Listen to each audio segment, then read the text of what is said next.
thanks so much. Well, with Doug Ford and his progressive conservatives leading in all the polls, political pundits say this is a race for second place. Nathan Downer is at the Liberal Party headquarters in Mississauga tonight, where Bonnie Cromby and her supporters are hoping to make some serious gains after, Nathan, what was a disastrous election in 2022.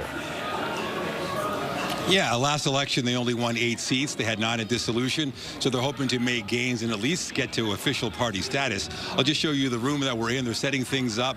Excitement will build. I'm told that when the polls close, people will arrive. Bonnie Cromby will be here. She'll be watching the results in another room, and then eventually she'll be introduced by her sons, and then she'll get on the microphone and speak. But as for what's at stake, a lot. I mean, you want to get official party status, but you also want to win in your own riding, and you would think because Bonnie Cromby was mayor of Mississauga and she's running in Mississauga, it'd be a slam dunk, but that's not the case. The party was held by the PCs, and also the PCs won 5 out of 6 ridings in Mississauga, so it's certainly not a guarantee. And this would be the cherry on top. They want to get official party status. To do that, you got to beat the NDP. So those are the 3 main storylines that we're following here. And again, there's a lot at stake. So if she does that, great night. But if she doesn't do that, you'd have to question the future of Bonnie Cromby and the Liberal Party. So those are the storylines that we're watching pretty closely. Back to you. Yeah, those are important storylines. Nathan Downer at Bonnie Cromby headquarters. Thanks, Nathan. Well, Marit Stiles has talked about flipping blue seats to orange, but did her message on the campaign trail resonate? Patricia Bowl is at the NDP headquarters in Toronto on Queen West. Let's check in with her now. Well, that is the question for sure. Did it resonate? This morning was interesting. Marit Stiles, having previously voted, was out in Beaches, East York, which is one of those ridings they're hoping maybe they can take back from the Liberals with a solid candidate in Kate Dupuis in there.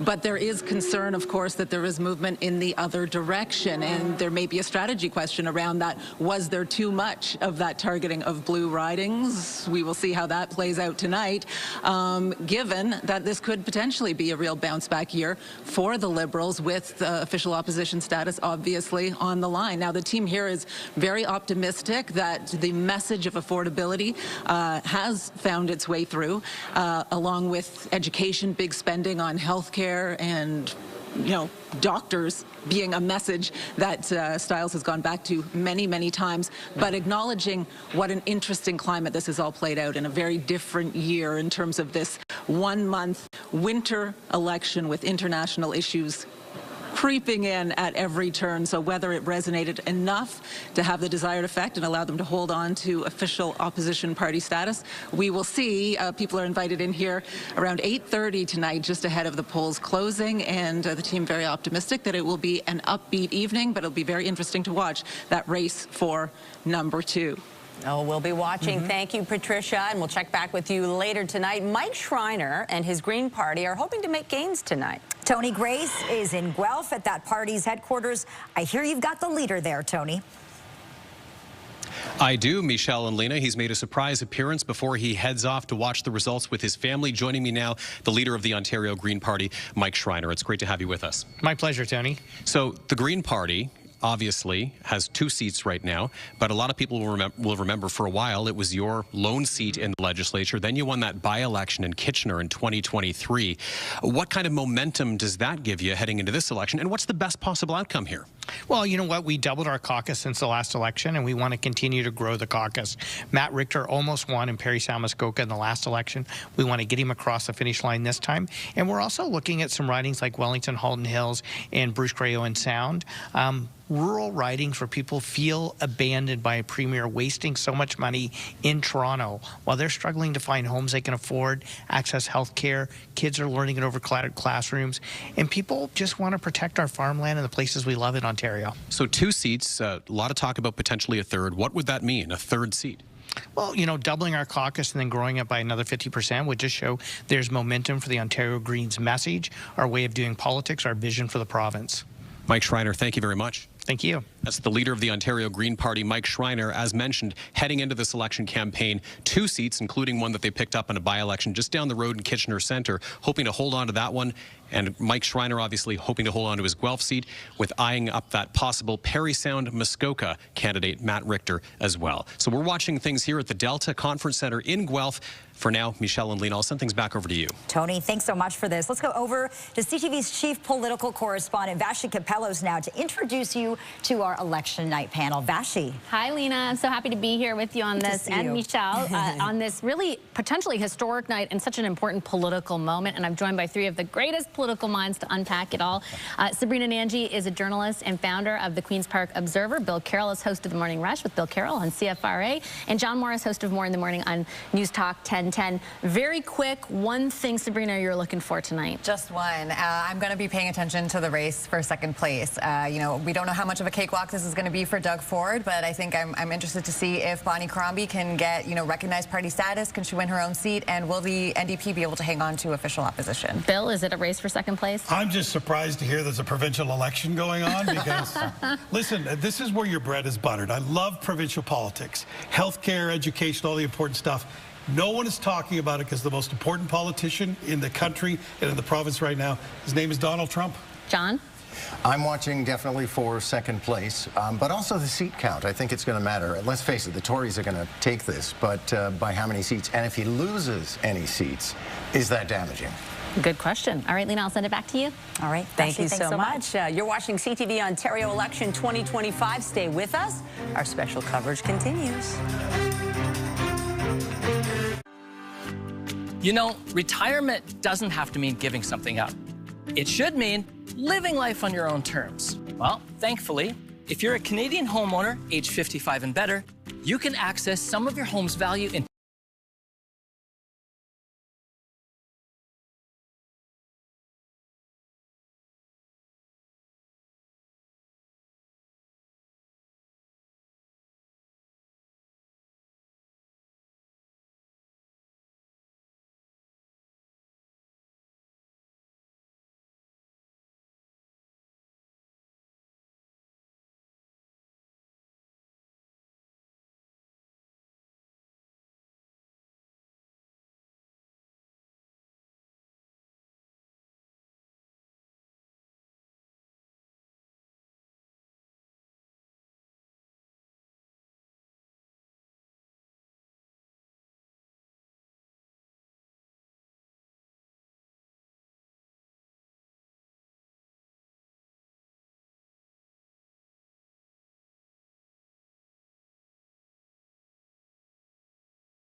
needed a fresh mandate to fight the Donald Trump tariffs. How much is it costing Ontario, though, to have this election?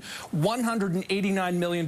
That is the estimated cost of effectively what we're going to get the result of tonight. Is that money well spent? You can decide on that. But these are the issues that were bothering people or were on people's minds. Nick Nanos, of course, the chief data scientist from Nanos Research, has joined us. He's been polling all election long for us. Nick, let's talk about some of the issues that were on voters' minds and their priorities here. You know, what's really interesting is kind of like shopping. We try to decide or unpack when people make a decision. You know, we had a series of elements. So you made up the mind before the campaign. You know, you can see when we asked Ontarians the proportion that made up their mind before the campaign, 6 out of every 10. Number. You know, absolutely. The kicker here is that among PC supporters, about 7 out of every 10 said that they'd made up their mind. So the Ford Nation was ready to rumble day one of the campaign.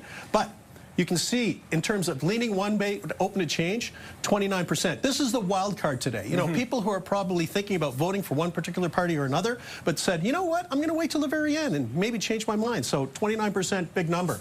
Waited for the debate, 6%. So debate wasn't a big, the debate wasn't really a big factor. Only about 1 out of every 20 Ontarians had the debate as a big item. Okay, Nick, really appreciate this. It's going to be interesting to drill down on this. Lena, Michelle, we have lots more data with Nick Nanos, and also we're getting into some really granular detail with and Veronic's analytics as well. So much more to come here from the Power Board. Right now, back to you. And looking forward to all of it. Nick, thanks so much for this. We're going to take you back to Liberal Party headquarters now. That is where we find CTV's Nathan Downer. Hey, Nathan.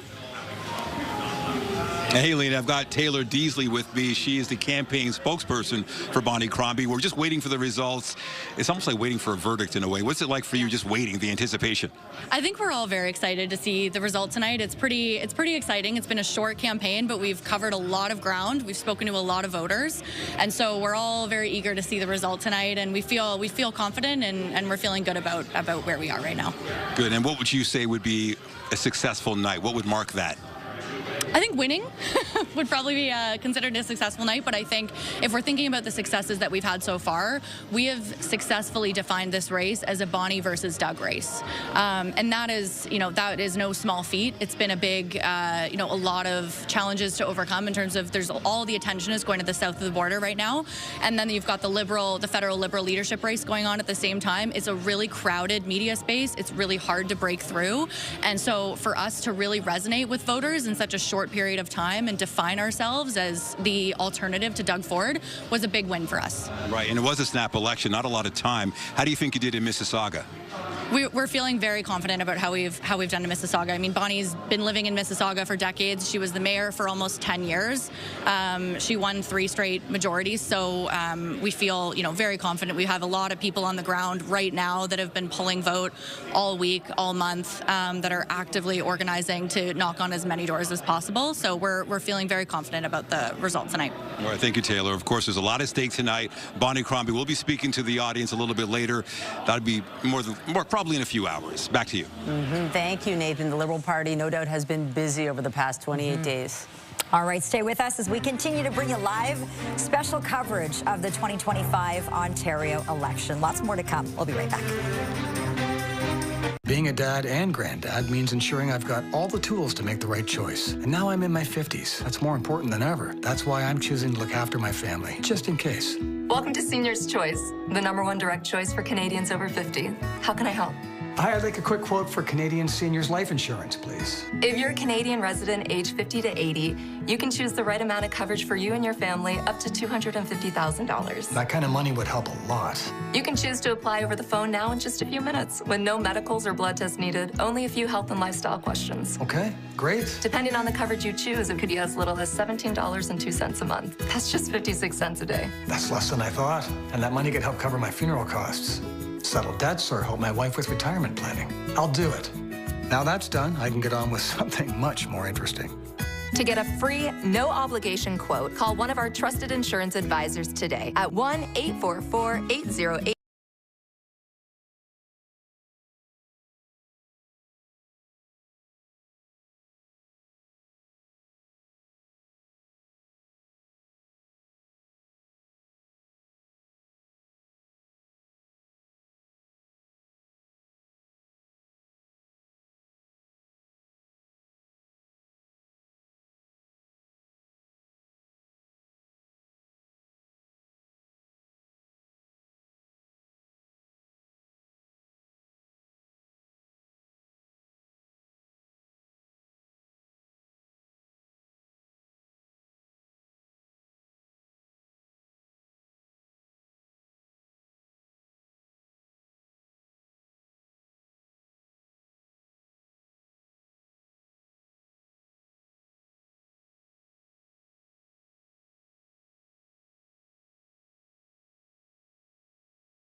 NDP MPP for Brampton East. Great to have you with us tonight. You have such a unique perspective, having been an MPP, but also through your work, talking about the inner workings of government and campaigns. Given what you've seen over the last month, what do you make of where things stand at this pivotal point?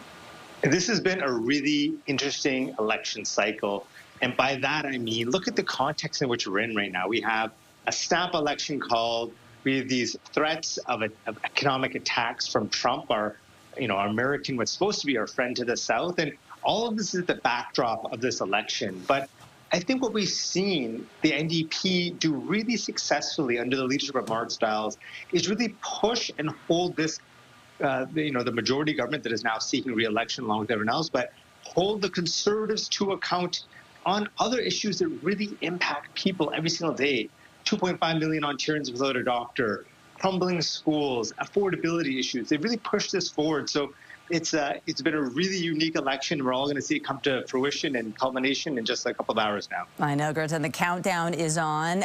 You've no doubt watched Marit Stiles closely. She is the leader this time. She wasn't last time. Do you think she was able to resonate? And what do you make of her using this strategy, saying, no, I'm looking to be premier, I'm looking to flip blue seats orange?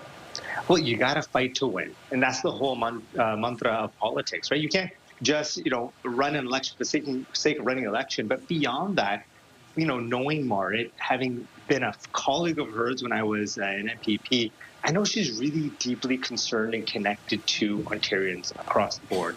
And I also know that she really cares about the issues that are impacting people, from affordability to healthcare and more. So that's why I'm really confident that this position that she took is to demonstrate, to say that we're here to demonstrate a better possibility for Ontario, one in which people have a family doctor, they're not struggling with their affordability, they have a roof over their head, and so much more. What do you make of, it's crowded on the progressive side, right? There's various options if you lean left. We saw midway through the campaign and near the end, Bonnie Cromby say, NDPers, park your votes with the Liberals. What do you think of that?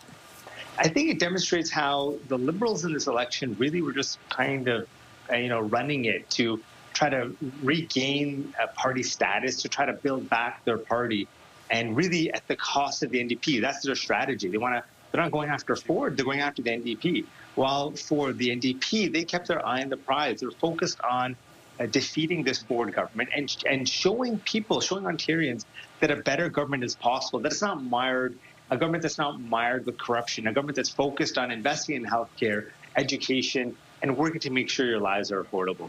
Gerton Singh, VP Crestview Strategy. Great to pick your brain tonight. Appreciate your time. Thank you so much. Happy Election Day, everyone. Whatever you believe in, just get out and vote these next couple hours, because it's so important for our democracy. I love that message, and there is still time to get out and vote. We're heading over here. That's right. Patricia Bull is at the NDP headquarters in Toronto. Gerton Singh was talking about Marit Stiles fighting for the progressive vote. Patricia's going to pick up on that now. Hey, Patricia. Yes, exactly. In it to win it, and that's been the approach, trying to fight for that vote and trying to pick up those ridings from the Conservatives. Whether that is a strategy that will play out, we'll have to see. Melanie Richer is with Earnscliffe Strategies. You were actually on the bus with Andrea Horwath back in 2022. Where do you think the message has gotten through, has resonated? How has Marit Stiles fared in her first election campaign as NDP leader? Right, it is her first election campaign, and of course she's only been elected leader a few years ago. So the introduction of Marit, the way that she talks about people's issues and the way that she really connects with people and understands what they're going through and really takes that back and how she's going to fight for people, I think is what I've taken as where the message is landing, and people like what they hear.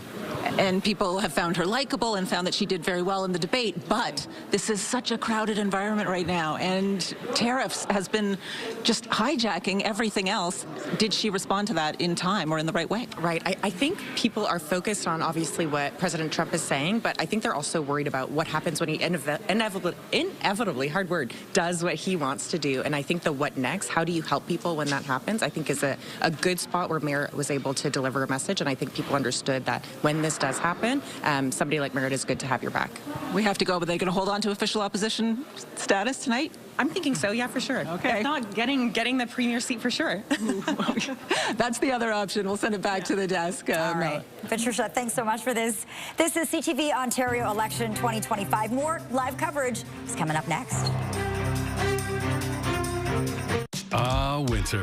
When Canadians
You're watching special coverage of CTV Ontario election 2025. We want to take you back to CTV's Queen's Park Bureau Chief Siobhan Morris at PC Party headquarters. And Siobhan, who do you have with you? Oh, there's a face we recognize.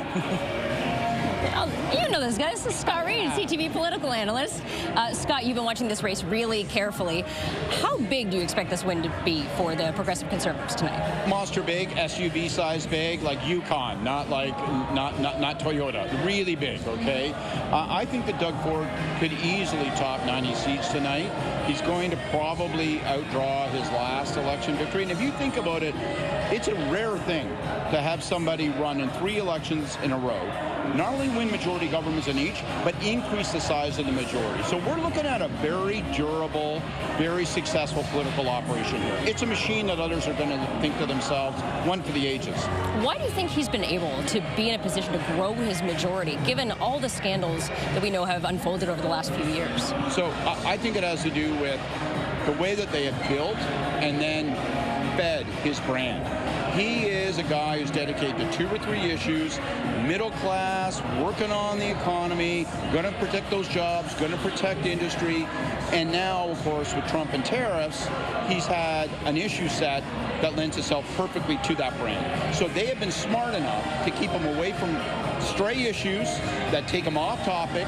He hasn't dedicated a lot of energy to things that aren't core to his brand. And they've used party advertising and they've used government advertising to constantly bombard us with messages to say, this is who Doug Ford is, this is what he does, and you can count on that. And we're seeing the results. And so, yes, we expect a big win here at PC headquarters. That is the hope of the Progressive Conservative Party, hoping to improve on their result from last time of 83 seats.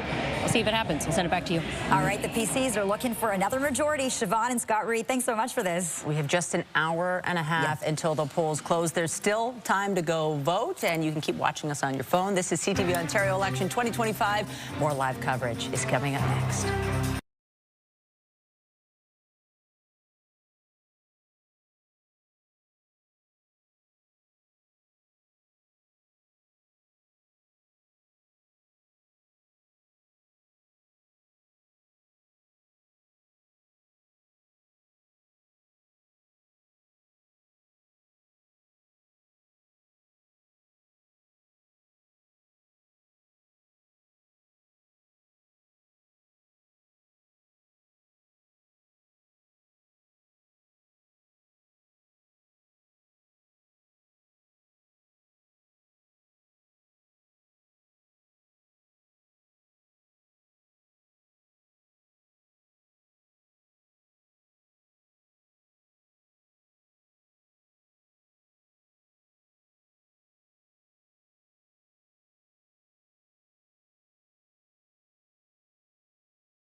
Is at the power board tonight with more on the Trump factor we're seeing in this election. Yes, indeed, the Trump factor. I mean, that has been the justification for this campaign from Doug Ford at the time. We all remember this photo posted on X by President Trump in December of last year, staring at a mountain that isn't even in Canada, but of course he was saying, "Oh, Canada" here. Ever since then, Canada has been concerned. What could the Trump factor mean to our country, and specifically tonight to Ontario? Nick Nanos joins me once again to talk more about this. Nick, you've been talking to Ontarians about what their main concerns are when it comes to placing their vote tonight, and Trump weighs heavily. You know, absolutely. You know, it's interesting. You know, if you ask Doug Ford, you'd probably think that his main opponent is probably Donald Trump, not necessarily the other party leaders. And we asked what was important to Ontarian voters, the outcome of the next federal election, Trump's actions, or the outcome of the Ontario election. You can see, you know, 27% of Ontarians fixated on the federal election, as was the most important to them.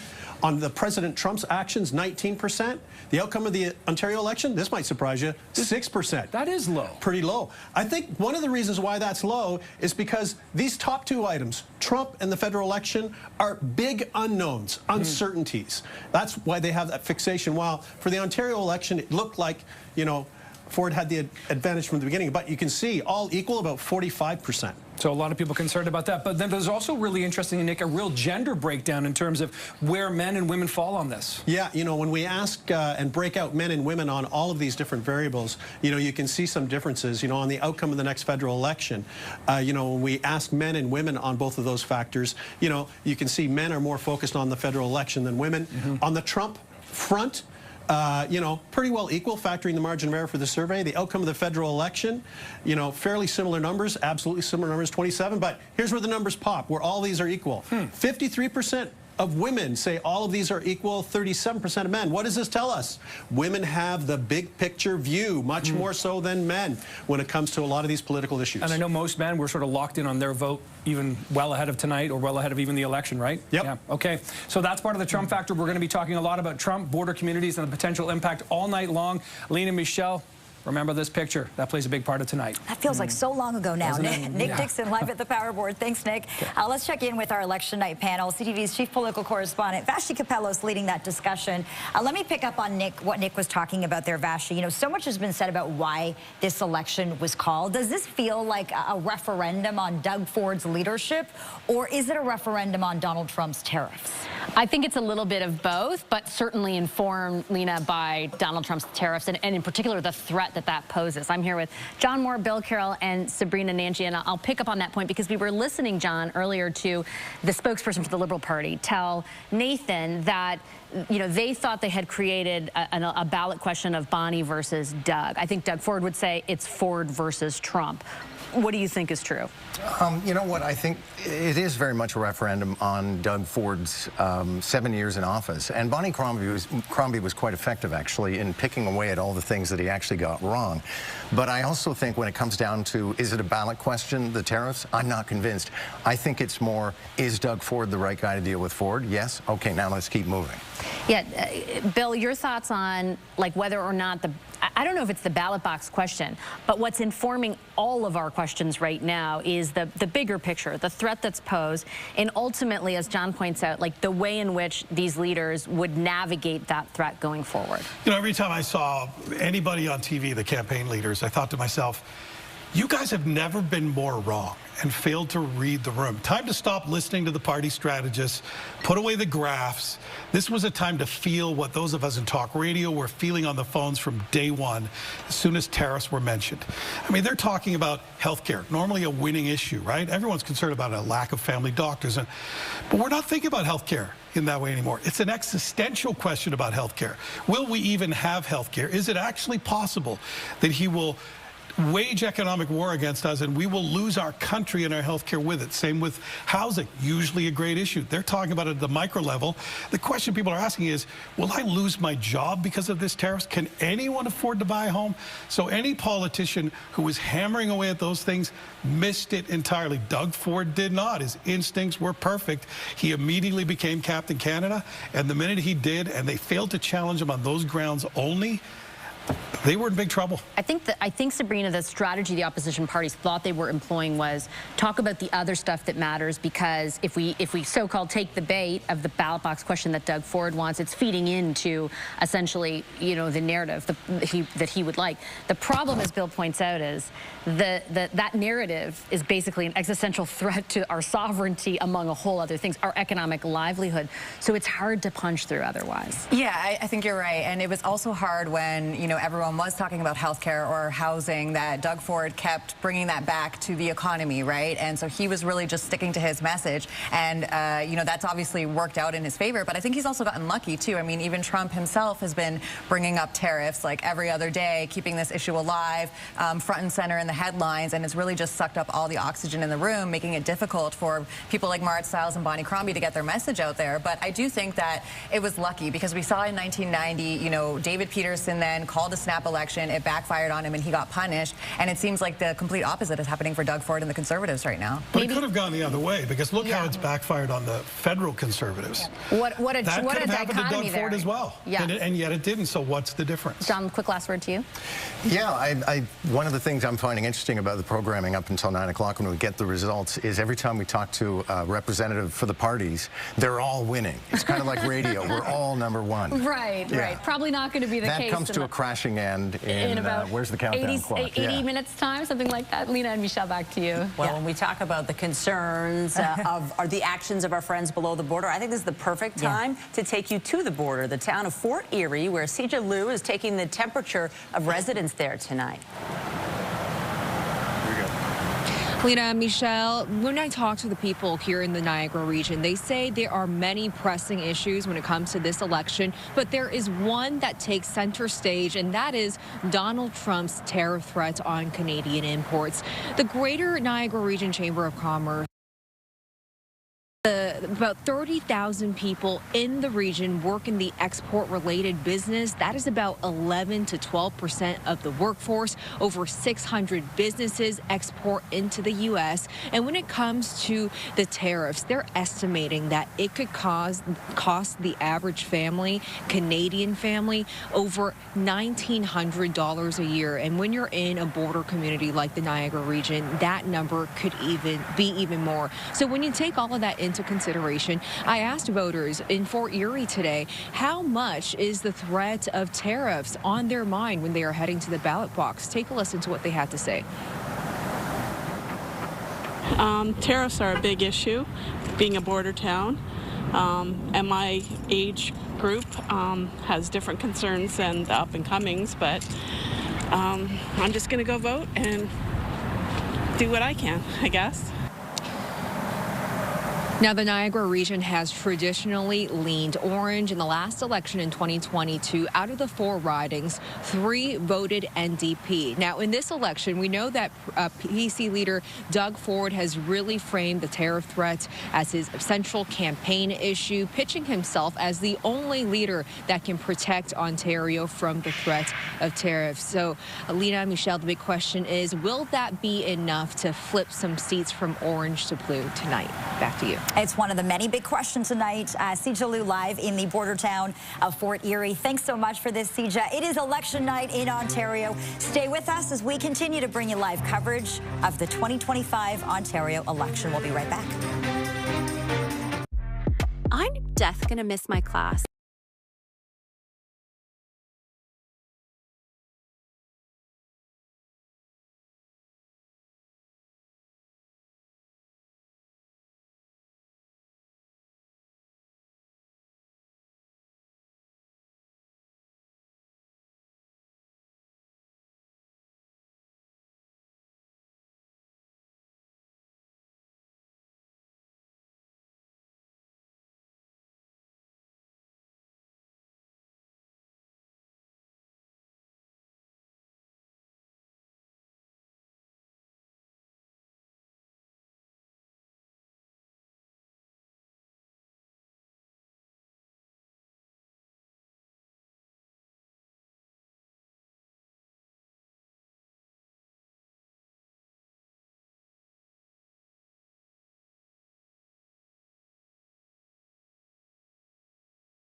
go live to Beatrice Vaisman with more from where the PCs are hoping for a big party tonight. Michelle was just talking about that sweeping victory in 2022. They're obviously hoping to repeat that tonight, Beatrice. Absolutely. And look, this is the Toronto Congress Centre, Alina and Michelle. This is the place where Doug Ford celebrated a majority in 2018, a majority in 2022, and he's hoping for an even bigger majority right here at the Congress Centre tonight. And it won't be long now until this entire area is just packed with supporters of Ford Nation. I've just found Jason Leader here, a conservative strategist. You're here, you're mingling, you're anticipating a big win. Tell me what the hopes are and what would be considered a win, do you think, by the Ford camp? Yeah, I mean, I think obviously a majority government people would be really happy with. Then Doug would be, I think, the first premier in almost forever to go in 3 straight majority governments. And there's a satisfaction, I think, too, with how the campaign's gone. The campaign, Doug went to the people, said, I need a mandate to deal with what we're going to have to deal with for the next 4 years. I think their message discipline, their ability to sort of stick to that has been a really satisfying thing for the campaign team here. How well do you think Jason has the tariffs staying in the news and this continuous, mention of Donald Trump's getting ready to impose first 25% tariffs, then tariffs on aluminum and steel? That's got to play into what Doug Ford is essentially asking the people of Ontario to do, to give him a mandate. Yeah, he said, Doug went to the people and said, it's going to be chaos for the next 4 years. Got to have somebody strong to deal with it, somebody with experience and somebody, sort of with a backbone to stand up to somebody like Trump. And I think that's the sort of satisfying part of this campaign is that Doug's been able to send that message, whether it's going down to Washington or talking about it sort of nonstop. And I think this, let's be honest, it's the only issue anybody's talking about right now. Mr. Ford bet big that it would be the top issue of the campaign. It is the top issue of the campaign, and it's the likely result why he's going to have a really strong result here tonight. Shouldn't it, though, be the issue of the Prime Minister, not necessarily the Premier, to be positioning himself as kind of Captain Canada, the guy to rescue this country from this tariffs? Which Prime Minister are you talking about? The one that's, that's the problem, right? We've got a dearth of leadership. We've got a vacuum federally. The Prime Minister is, I don't know where he's traveling. He was in Ukraine for the last couple of days. Good for him. But the truth is we really haven't had a federal Prime Minister for the last couple of months doing anything of value. And Mr. Carney's going to be Prime Minister shortly. We're going to have a federal election. The problem is what I think is where Ford has done a really good job is filling that vacuum over the last couple of months, and where someone can look at the TV and say, somebody's speaking up for us, somebody's standing up for us. That's one of the reasons why he's going to have such a strong result. To wait and see, Jason. Thanks for your time. Thank you. So Doug Ford came out in the last election, 83 seats out of 124. At time of dissolution was at 79 seats. And as Jason's talking about, I mean, the Premier, Doug Ford, is hoping to be re-elected #1 as Premier and to get an even larger majority, Lena and Michelle, than he received just, 3 and a bit years ago now? Beatrice Vaisman live in Ford Nation tonight. Appreciate it. Let's talk about Mike Schreiner and his Green Party. They're hoping to make gains, perhaps history tonight. Yeah, that could happen. Tony Grace is in Guelph at that party's headquarters watching that storyline. Tony. And Lena and Michelle, thank you so much. We are here at the Delta Conference Center in Guelph. As you mentioned, Mike Schreiner's campaign party is happening here tonight. With me is Cecilia Stewart of the Green Party of Ontario. Well, let's talk about what's at stake for the Green Party tonight. You could make history if you gain a 3rd seat in Parry Sound Muskoka and hold on to the 2 in Guelph and Kitchener Centre. Yeah, it's a big night for us. We're obviously hoping to hold the 2 seats that we have. But we also have a real shot with Matt Richter in Parry Sound Muskoka. He came really, really close last time. So right now, this time, we're hoping he can finish what he started. And our team has definitely been putting in the groundwork. So what do you think has allowed the Greens to make those gains? I mean, the last general election, it was Mike Schreiner was the seat. He was the only seat in the legislature. Ashlyn Clancy picked up that seat in Kitchener. Matt Richter with momentum in Parry Sound Muskoka. What's resonating? I think it's just people power. Like, we run campaigns that are very person-centered. Our candidates are from the ridings, they're from their communities, they know what their communities need, and they go to Queen's Park to be a voice for them, not for, the Green Party or not for Mike Schreiner. So that people like that. And also we have an amazing supply of volunteers on the ground who are willing to work hard, put in the effort. With Ashlyn's by-election campaign, we had volunteers knocking on doors for 6 months before the by-election. With Matt, they really haven't stopped since the last general election. So it's just that slow, constant putting in the effort.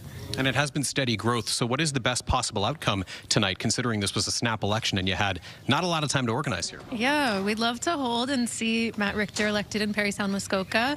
We also have candidates in ridings like Wellington, Halton Hills, Bronwyn Wilton, and Joel Lougheed in Bruce Grey Owen Sound. And we'd love to see them grow their vote share as well, because they've been running really powerful campaigns. And Cecilia, will let you get back to getting the party ready here tonight. Thank you so much. Thank you. Cecilia Stewart's with the Green Party of Ontario. Ontario, hoping to hold those 2 seats and possibly gain another. We'll see how the night unfolds, and Mike Schreiner is watching those results come in with his family shortly. Michelle and Lena. They could make history. Tony Grace live in Guelph with the Greens. Thanks so much, Tony. And let's stay with the Greens. The party hoping to add another MPP at Queen's Park. Let's go live to CTV's Christian Davino, who's in that riding of Parry Sound Muskoka, where the party is really hoping to win their 3rd seat ever. Boy, was it close in 2022. It was. But, Christian, they're going to have to take down a member of Doug Ford's cabinet to do this. They absolutely are going to have to take down a really tough opposition in Graydon Smith. In fact, just 3 years ago, it came so close. It was about 2,000 votes that Graydon Smith was able to hold off and win this riding. Now, that is actually the closest that this riding has ever seen since its inception back in 1999. And this time, like you've heard, the Green Party is really expecting to make this race a close one. In fact, over the course of advanced polling, this riding in particular had the most voter turnout, with just over 10% of voters showing out. I can tell you we're sitting out here right now behind one of the voting stations, and it's been a constant flow of people just coming out to come and vote. Now, the Greens, they've been canvassing strongly up here in Parry Sound and Muskoka. Mike Schreiner, he actually started off canvassing up here to begin this election campaign, and just this week he wrapped up here. And we've spoken to him over the course of these many weeks, and he's very emphatic that they think that they can finally flip this strong PC riding to the Greens. But as I mentioned, and as you mentioned, well, they do face that strong opposition, of course. Graydon Smith, he is a former mayor of Bracebridge, and he's a popular figure. He's also involved in the cabinet as the Minister of Natural Resources. Now, Graydon Smith does stand to, he is a strong figure as well with healthcare. Healthcare, he was very emphatic in terms of announcing his displeasure with the hospital redevelopment, actually taking the side of a lot of residents here in Muskoka over the course of the last year. So there's really no telling how this race will go tonight, but it does certainly make for one of the more interesting ridings within this province. I will send it back to you. Christian Davino in Parry Sound, Muskoka. Yes, I have a feeling we'll be checking back with you tonight. Seeing not a lot of green, seeing a lot of white there tonight. Yeah, with the it's snow. snowing there tonight. This is CTV Ontario Election 2025. More live coverage is coming up next.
night in Ontario politics. Voters heading to the polls, and those polls are about to close at 9 o'clock. We want to take it over to our CTV Power Board. It's an incredible resource. It's going to provide all kinds of insight tonight, and including that, demographics. How might demographics impact the results tonight, Nick? Well, you know, Michelle, what I'm about to introduce you to may kind of freak you out a little bit, because Rupin Sioni from Environics Analytics may know you and the rest of this province better than we know ourselves based on the granular levels of data. Rupin, I was looking at your spreadsheets earlier. They are incredible, showing us really a great breakdown of what Ontario is made up of. What are we going to be looking at this evening? Nick, we've taken thousands of data points and modeled them down to the postal code to give us a really intimate portrait of Canadians. Now, when we cross-reference that with voting data from the elections authorities, we get a really good picture of what drives different voters. So we've got 15 segments here in that cover Ontarian voters, and just a couple of examples. The largest one is called Big City Burbs in the province, and they are multi-ethnic families doing reasonably well in the 905 belt particularly, so they'll be ones to watch for sure. Last time they tended to vote Conservative. Okay. You know, another example would be modest metros. These are inner city, younger voters that could be struggling a bit with the times we're in. Okay, so let's show our viewers, Rupin, now an example of a Toronto riding where this sort of breaks out, and it's really interesting. Let's go to Etobicoke Lakeshore right now. Christine Hogarth is the PC incumbent right now, but let's talk about the last time out where this riding went. Yes, so this riding turned Conservative last time, and it was a little bit of a surprise because the young in the city is a large segment in this particular riding. This is a young segment. They tend to be left-of-center voters. Provincially, they tend to vote NDP. But in this riding, they voted Conservative. So the Conservatives were really good at convincing them to do so. It'll be interesting to watch what they do this time around when we actually look at some of the big issues that are going to be important in this particular riding. Big City Burbs is the second largest segment. They're pretty consistently Conservative voters, so I would expect them to stay with the Conservatives this time around. But if we look at the riding, you can see some of the finances. It's a reasonably affluent riding. $148,000 is the average household income compared to about $130,000 for the province as a whole. And you know, some of the numbers here, they're on reasonably solid ground. What I think is one of the really interesting issues is transit and transportation. Remember the bike lane controversies that were going on? A lot of people here take public transit to work, and a lot of people bike to work in this riding. They don't drive as much. So it'll be interesting to see whether those young voters actually stay with the Conservatives this time around. So let's quickly refresh everyone's memory, Rupin, from last time out. The PCs win. Christine Hogarth, 37% to 36%. The New Democrats finishing a very distant third here. Looks like it'll be a race like that. And again, Rupin giving us an example of the exclusive data and breakdown you're only going to see on the CTV election special. Michelle, Lena, back to you. Okay, we love a good political rematch. Nick, thanks so much for this. Stay with us as we continue to bring you live coverage of the 2025 Ontario election. Lots more to come.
storylines and data. Nick, what do you have for us now? There are plenty of storylines, Lena, to get into, but, you know, we've been showing you the map of the province at dissolution here, and of course, keep in mind, this is the race to 63. That's a majority. But take a look at this. It looks very obscure. It looks like this province is more than 50% New Democrat. Of course, we know that's not the case. We know that Doug Ford and the PCs went into this with 79 seats. This is a power grid, giving you a better sense of every riding as equal. So you can see here that in the 905 belt, all but one riding progressive conservative. Hamilton Niagara, split between New Democrat, PC, and an independent. Again, southwestern Ontario, more PC seats with a few NDP seats spread in. Toronto, the area tonight we're going to be paying special attention to because there could be some seats to flip, could be some changes. Can the PCs maintain some bit of strength in Toronto, or will the Liberals pick up some seats and take them from the New Democrats? This is where you can see about half PC, then you've got the Liberal NDPs, and then Eastern Ontario, again, PCs with a few Liberal NDP. So this is the power grid. This shows you the province, everyone the same size. We'll get out of this, back to the map, just to give you a sense of where we are. This is wiping it clean, and we'll start filling it in as of 9 o'clock. Back to you. Oh, I love that power grid. It really puts it into perspective. Thank you. Oh, cool. Just over an hour till the polls close. This is CTV Ontario Election 2025. More live coverage when we return. Takeout night, my favorite.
In Ontario closing, and we have you covered right across the province tonight. We're joined live now by former Ontario Liberal Premier David Peterson. Peterson served as provincial premier for 5 years between 1985 and 1990, and he was the last premier to trigger an early election. The gamble did not pay off for him, but Doug Ford is hoping for a different outcome tonight. We're just waiting to get David Peterson on the line. For now, I'll throw it over to you, Lena. Michelle, thanks so much. We're going to send it over to CTV's Queen's Park Bureau Chief Siobhan Morris, who is hanging out at PC Party headquarters. Siobhan. Hello, I am here with Brian Lilly, columnist for the Toronto Sun and Bell Media contributor. Brian, what's the most exciting race you have your eye on tonight? Kind of the west end of Ottawa area, there's a bunch of ridings where there aren't incumbents or where things could flip, like Canada. That was one that the Liberals picked up in a by-election that was all about a local golf course. And that, you know, Karen McCrimmon, is she going to be able to hold on to that? You've got Nepean, where Lisa MacLeod was for, 18 years, that she's not running anymore. That's one that the Liberals are hoping to pick up, so they could actually swap ridings up there. Ottawa, to me, is one of the most interesting places, but I'm also going to be watching Windsor to see if the PCs pick off some NDP seats, and and Niagara area as well for the same reason. Those are areas that the Windsor area and the Niagara area that had been really strong for the NDP. What do you think has changed? Well, you just look at all the union endorsements that Doug Ford has been able to pick up, and they're all, not all, I mean, he did get a few police associations and the firefighters, but all the construction trade unions were backing him. And the reason for that is he's actually willing to approve projects that put those workers on the job. The NDP, they've been opposed to things like building highways, and they've been opposed to the kinds of infrastructure that Ford has been willing to champion. So they look around and they say, well, we used to back the NDP, but they're not backing us. So they've turned and decided to back Ford. I think he got 18 union endorsements this time.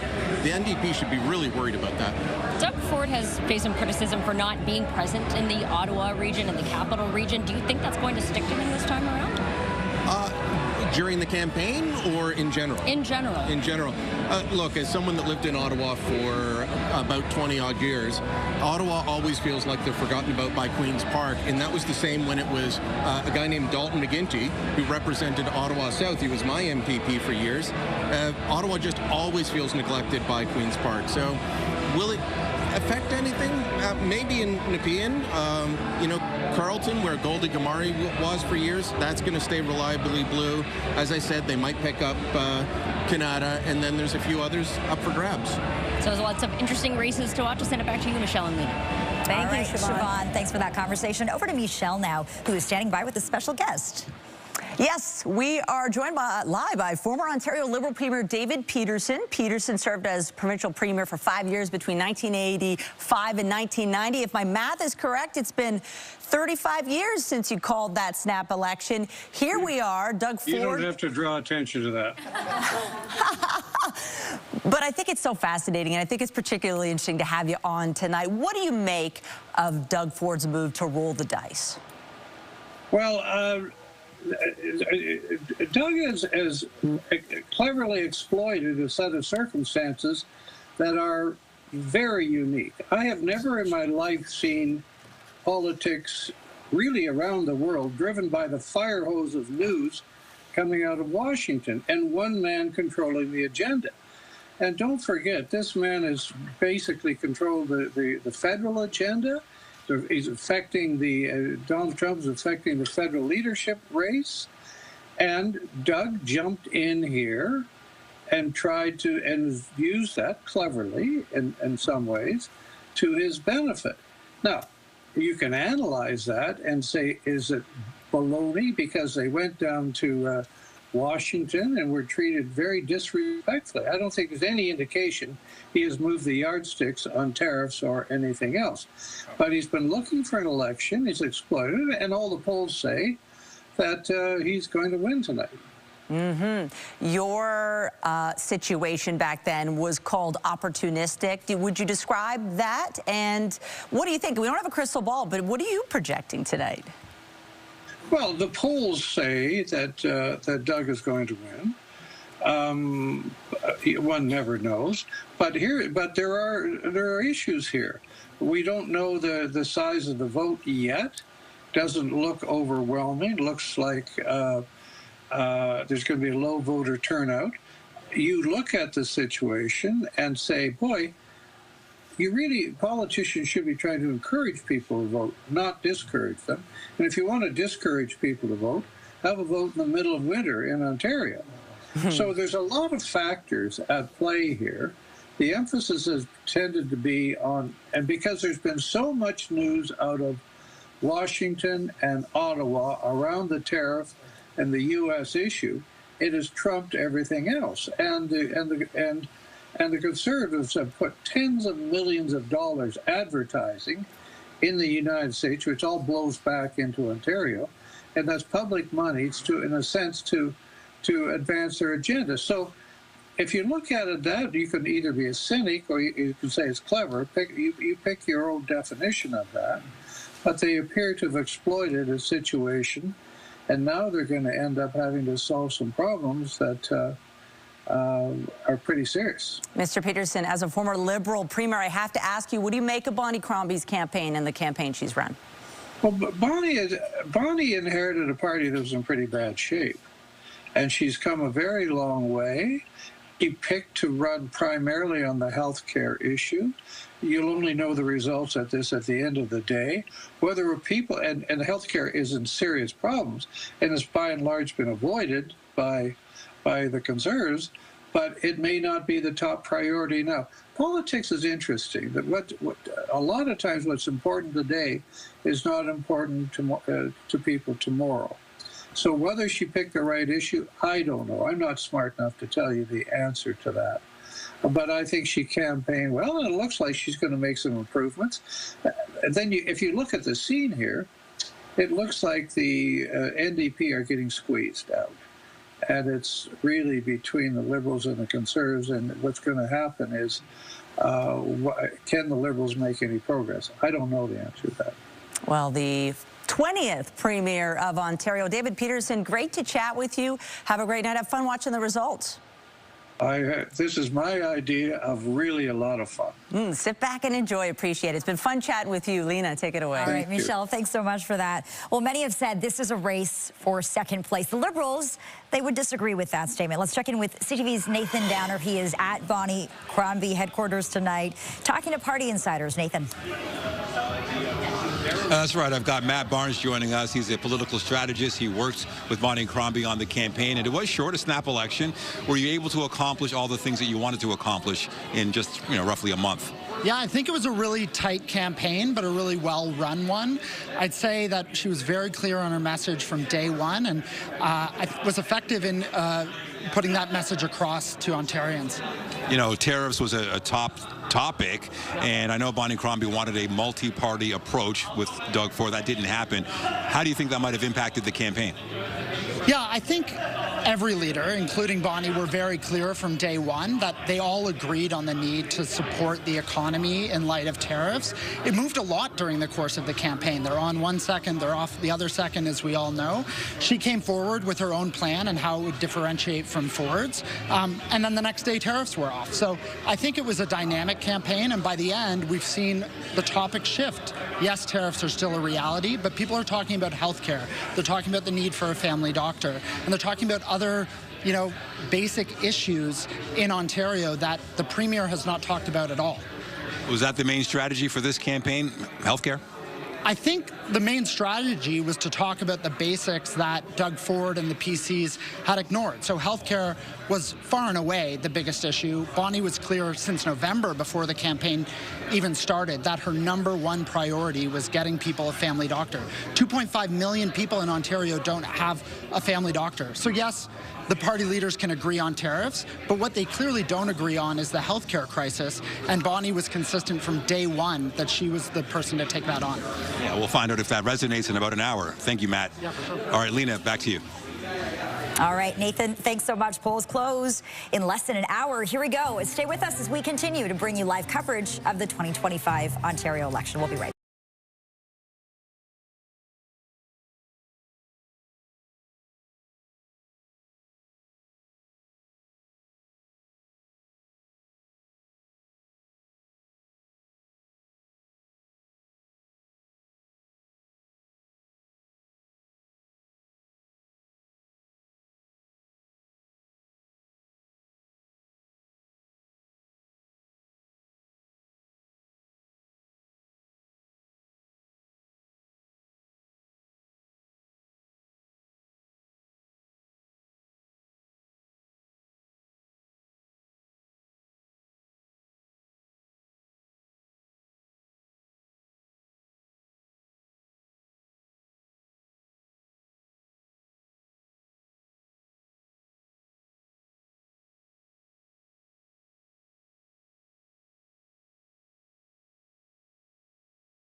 Exclusive you will only see here is our CTV Power Board with our very own Nick Dixon. And Nick, I understand you have more on how the threat of tariffs, we've been talking a lot about that tonight, might impact this election. Yeah, we are so fortunate to have this exclusive, level of data, really giving you a sense of what's happening. We're going to take you to southwestern Ontario, right at the Detroit River border area. This is the Windsor West riding here. Lisa Gretzky is the NDP incumbent in this riding here. Is she going to be in a fight? Because the rest of her riding is surrounded by PCs, and of course, Doug Ford has pitched this as a campaign to come out against the Trump tariffs. Let's bring Rupen back in from Environics Analytics to break down kind of what this riding looks like and why they may be voting certain ways tonight, Rupen. Yeah, well, Nick, it's interesting because this riding has a lot of different voter segments present. It did go NDP last time. We're going to focus on a couple of segments. The modest metros. These are struggling younger people in the downtown areas in the riding. They predictably voted NDP last time, as they do in the rest of the province. So they're probably a reasonably solid group of supporters. The Metro Boomers were interesting. So these are older retirees. They typically voted PC in a lot of the other rest of the parts of the province, including in other border towns and industrial towns. They voted NDP here. So the NDP did a good job of convincing them to support them. You could see here by some of the stats, incomes are quite a bit lower than the provincial average. 132 is the provincial average. Home values are modest, but you're seeing 18% of households were worried that they would run out of food in the past year. It's almost 2 in 10. They're quite surprising numbers, and a lot of people are worried about tariffs. Their jobs are at risk 15%, which is above the provincial average. There's high financial vulnerability, so the ability to withstand a financial shock if your income drops. The other thing that's going to be important, though, and we go back to those boomers, healthcare is going to be important as they age. There's a high proportion of people in this riding that don't have a healthcare provider, a regular healthcare provider. A lot of people who have fair or poor health conditions, so they're going to be looking for healthcare. There's still a high level of pride in the healthcare system, so there's a bit of that Canadian patriotism coming out. But we'll see if the NDP can hang on to these voters. So keep in mind, Lena Michelle, it was close last time. NDP 42, PCs 35. Will they go healthcare or will they go with Trump and the tariffs? That would be a Ford vote. We'll find out as the polls close in less than 45 minutes from now. Back to you. We'll find out soon enough. Yeah. Nick, thanks so much. Fascinating data as well. You're watching CTV Election Ontario 2025. We're back with more live coverage right after this. Tired of not sleeping well? The problem is your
Vaughan Morris is in the heart of Ford Nation tonight at PC Party headquarters, talking to a key player on the Ford team.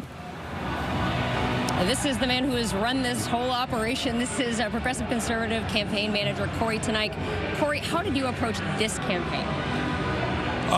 Well, very different than a lot of other ones in that it's been largely dominated by typically provincial issues. The sort of economic crisis and perhaps even sovereignty crisis associated with Donald Trump's presidency is sort of something I think most people didn't anticipate, and it's really dominated, I think, a lot of the campaign, and that's pretty unusual. I think that's probably a good thing. It's pretty unusual, but it's made for a very unique campaign. Also, a winter campaign, presents its own challenges, and we've certainly seen some of that today with people trying to get in to vote, despite the weather. You did see some of your rival campaigns try to make something of Doug Ford's record on the more provincial issues like health care, like a lack of affordable housing. Why do you think that those did not cut through in the way that the rivals had hoped that it would? Well, on some of those issues, while the Premier doesn't score as well as he does on leadership and around the economy and things like that, support for each of the parties around healthcare and each of the leaders around healthcare is almost a three-way tie. So, smart people will disagree about politics and other things, but I don't think the public sees someone with a plan that's any better than what the government has. Some people might, but it's not a majority of Ontarians that feel that there's someone else out there that has a much better idea of how to approach that issue. And for you, on a day like this moment, where is your anxiety level at right now? Oh, it's always pretty high around this time because you're waiting to see who actually comes out to vote. A lot of Conservative voters kind of come after work, and so it's sort of between 5 and 9 when the polls close that you see a lot of our vote come out. So I would say it's peak anxiety time right now. So I'll probably be a lot happier or a lot sadder next time you see me. Okay, well, we'll check in with you again. Michelle and Lena, back to you. All right, Siobhan, thanks so much. And CTV's Vashti Capellos is talking to our election night panel this evening. Vashti, this election being held in the dead of winter. Candidates having to go door to door in the freezing cold. Some of these election signs you couldn't even see because of the snow. That's got to impact voter engagement, right? Well, you do have the sense, and Nick Nanos had some numbers to this effect, that engagement in this election in particular is not where it's been in previous elections, nor is it where it is when it comes to Trump in the prospect of a federal election. So that's kind of interesting. I was thinking about engagement as well as Corey was talking there, Sabrina. I'm here with Sabrina, Nancy, Bill Carroll, and John Moore about, when people are going to vote and that kind of thing. Because you have the gut feeling that there isn't a high level of engagement. It's not just cold, it's not just winter. It was a terrible winter day today. In particular, there's a snowstorm basically across the entire province. I know you've been talking to the parties.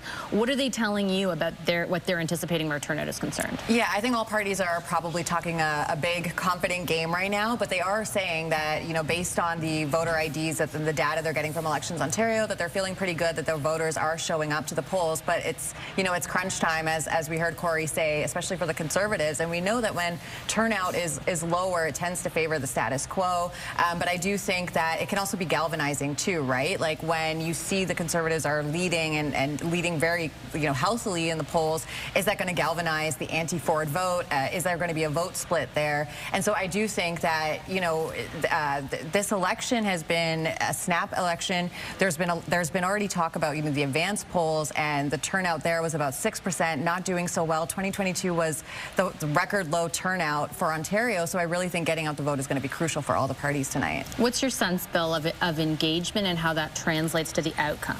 Well, I assumed that voter turnout would be low early this morning, and I was on the air in Ottawa, and I started to get texts from people right away saying, actually, the lineups are huge. Awesome. Because the storm was in Toronto heading there, and a lot of people get out. But you heard Brian Lilly of Sun Media earlier talk about some of the ridings that may be up for grabs in Ottawa. This is where ground game matters, right? When the weather turns bad, it's who can get their ground game out in these close races. Can you get grandma to the polls in the storm? Can you encourage people? I know you said you support as you put up a sign, but I need you to leave the house. That's when it really matters, because a few hundred votes can make a difference. And in an area like Ottawa, 1 or 2 seats. This is very important for the Liberals, too. That's been their stronghold, right? 4 of their 9 seats are in that area, and a few of them are up for grabs. So that's what's going to be interesting, is how well did the parties deal with the weather. John, last word to you on that. I suspect the turnout is going to be lower, and I think a lot of people probably had the same feeling I did when I opened my front door this morning to go and vote, and I thought, oh, no, do I have to slog through this? But I'm the kind of guy who votes as a form of a fetish, I think. Still, though, could we get Grandma to the polls? Grandma may have still been dealing with snowdrifts from, 10 days ago. Yeah, the party machines, Lena, are out, though. We know that. We've seen a lot of the internal communication about making sure they do all they can to get people out to vote. So we'll have to see whether the issue set translates to engagement and turnout, but the parties are trying. Yeah, sure. That's for sure. And all eyes on voter turnout tonight. Panel, thanks so much for this. I definitely saw some grandmas this morning in my riding, kind of lamenting having to go over some snowbanks. But yeah, there are people there who they're going to vote come hell or high water. All right, we're going to take a quick break. Our live coverage of Ontario Election 2025 continues after this short break.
Is about Donald Trump's tariff threats, and that's why he called this election 16 months before he had to. For a closer look at this issue, we turn to the mayors of some of Ontario's border towns. We're joined live now by Windsor Mayor Drew Dilkin and Fort Erie Mayor Wayne Redekop. Good to see you, mayors, and thanks so much for joining us. Mayor Redekop, let me begin with you. Whatever happens tonight is going to have major implications for how we navigate these tricky times. What do you want to see from the next leader of Ontario? Well, somebody that is going to take a strong position with respect to how we respond to the tariffs. And that could include some of the things that have already been mentioned, such as taking American products off of the liquor board shelves, encouraging municipalities and businesses and individuals to purchase Canadian products, stay aligned with the federal government on some of the issues that they're going to engage in, and really look at facilitating, I would say, things like manufacturing, processing our own raw materials here so that we've got secondary industries so that we can rely more on our own businesses, and of course breaking down the provincial trade barriers would all be things that I think a leader of the provincial government is going to need to look at. Mayor Dilkins, when you hear Donald Trump say things like, we don't need Canadian cars, how do you react to that? And how do you want to see the next Ontario government react to that? Well, we've had a whole term of Donald Trump in the past, so there's very little shock and awe about things that come out of his mouth. But certainly, those of us who know the auto industry in a city like Windsor, the auto capital of Canada, we know that he needs Windsor, he needs Ontario, he needs Canada to build cars. The supply chains are so tightly integrated that it's hard to think that any president of the United States wouldn't understand that, especially when they received support from the state of Michigan, and they were able to slightly turn the state red in the last election. But I think what's really crucial here, and certainly the folks in my community are on high alert. They're very concerned about what a tariff would mean, because a tariff on Canada is a tax on U.S. consumers, but it's going to have a very detrimental impact on the livelihoods of many families, and it will happen very quickly if a 25% tariff is put in place. So they want to know the provincial government and the federal government have their backs down here. Yeah, to say that it would be devastating would be an understatement. Mayor Dulkins, Mayor Redekop, thanks so much for being a part of our special coverage. Good to have you on. Michelle, over to you. Thank you, Lena. And since we're talking to the border mayors, let's go to the border. The riding of Windsor West. Travis Fortnum is there. The riding of three-term NDP incumbent Lisa Gretzky. And Travis, Doug Ford launching his campaign in that city. Yeah, and I'll tell you, a lot of people in this area were happy to see all that spotlight shone down here. I mean, it's usually not as quiet as it appears to be right now, trust me. So a lot of people were happy to see Doug Ford, as you mentioned, started his campaign here. NDP leader Mars Stiles swung through the area. This has been, as Nick said at the Power Board, a strong NDP riding for a little over a decade now. Lisa Gretzky has held the position, the riding since 2014. The PC candidate through this campaign has been a little bit quiet, though. He's been refusing interviews, denying debates. Doug Ford in the area earlier this week saying that this is about the people. It's not about the media, but Gretzky says those people really should hear from the candidate they might be voting for. Everybody's out at the polls now. There's still a little bit of time left, but Windsor West really could go down to the wire here. Okay. All right, Travis, thanks so much for this. This is CTV Ontario Election 2025. More live coverage and analysis is coming up next.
Play on election night. Let's go to Nick Dixon, who's breaking down how the demographics might play a role in some of the races. Yeah, and right now, Michelle, we want to show you the closest race in the last election. It's a little north of here in Barrie, Ormodonte, Springwater, which of course is north of Toronto. This is Central Ontario dissolution. You could see it was all blue, and this riding was blue as well. Doug Downey, the PC incumbent, looking to hang on to this one, but we want to break down the demographics of that riding here, because very interesting splits last time out. Let's bring Rupen back in from Environics Analytics.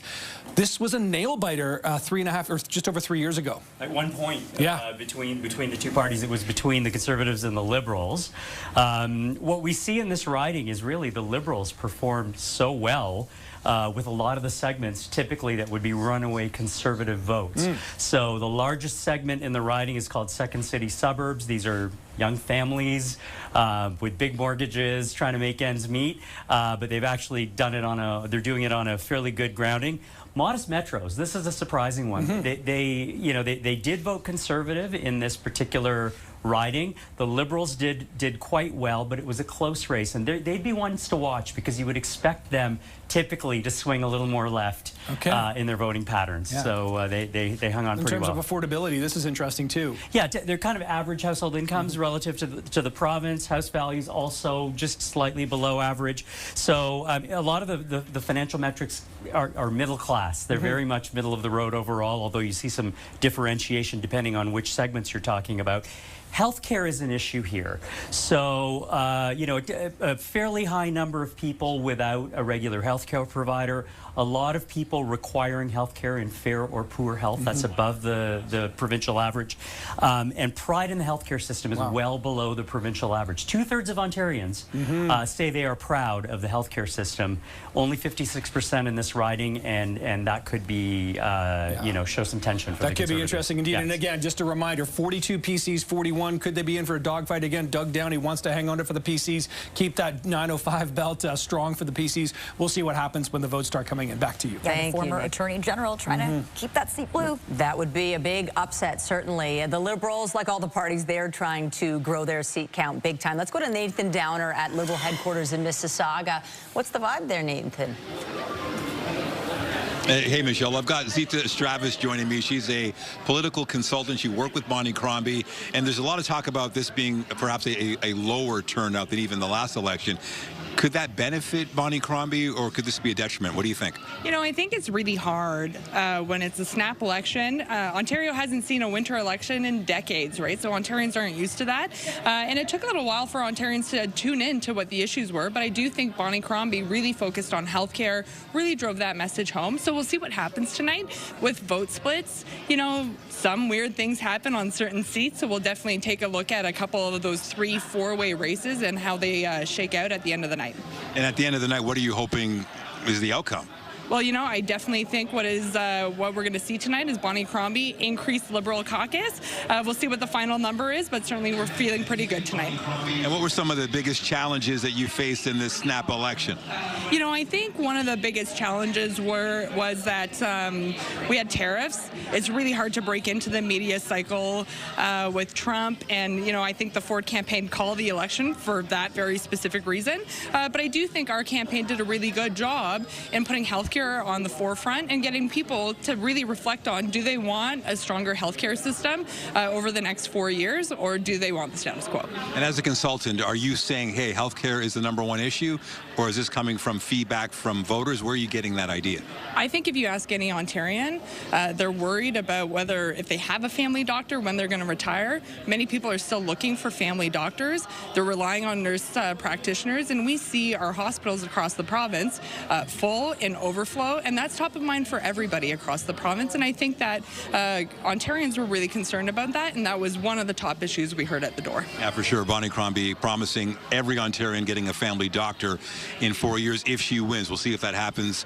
Zita, thanks for your time. Michelle, back to you.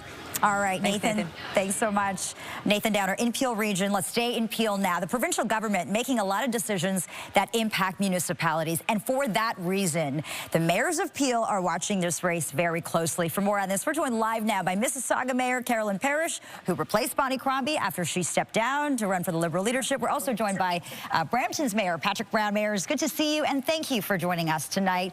Mayor Brown, let me begin with you. You have backed Doug Ford in this election. It's no secret that there is a lot of acrimony between you and Bonnie Cromby. You think she's not the right choice. You've been really vocal about that. Tell me more about your position. Well, I think Premier Ford has done a good job. From a Brampton perspective, we've got a new hospital being built. We've got a tunneled LRT, a med school. So we're very pleased that he's been able to see real tangible progress in our community. Conversely, I've worked with Bonnie Cromby for 7 years, where I worked closely with her, and I found her policies towards policing, towards safe injection sites, to be reckless. A history of tax increases. She drove business out of Mississauga. That's the last thing we need when Ontario is facing the threat of Trump's tariffs. I'm glad we have a new mayor in Mississauga, because Mayor Parrish, I think, is turning the corner, and we're seeing more of that aggressive economic development that the city needs. Okay, Mayor Parrish, I'm seeing a lot of expressions coming from you. Look, I've been listening to you on the campaign trail as you react to these leaders and their pitches. At first, you said you were staying out of it, and then yesterday you penned a letter to residents in Mississauga encouraging them to vote, but you also talked about this relationship that you share with Doug Ford, and you called it a productive one. Is that an endorsement? No, that's not an endorsement, but it's the truth. I've had a very good relationship with Premier Ford. He's been really good to Mississauga. He's helping us economically. He's helping us with housing. He's always there when we need him. He's doing a good job. Mayor Parrish, when you talk to residents in your city, what do they tell you? What is the #1 election issue? In our city, the #1 election issue is housing. We have 1 in 13 people using a food bank because they can't pay their mortgages or they can't pay their rents. We don't have sufficient housing for the number of people we have here, and we have to start making more housing, and we have to do it right away. Okay, Mayor Brown, I want to hear about your priorities too, but I also want to ask you about your mother-in-law, Sylvia Gualtieri. She's running against Bonnie Cromby in Mississauga East, Cooksville. Have you talked to her tonight? How's she feeling? How's the team doing?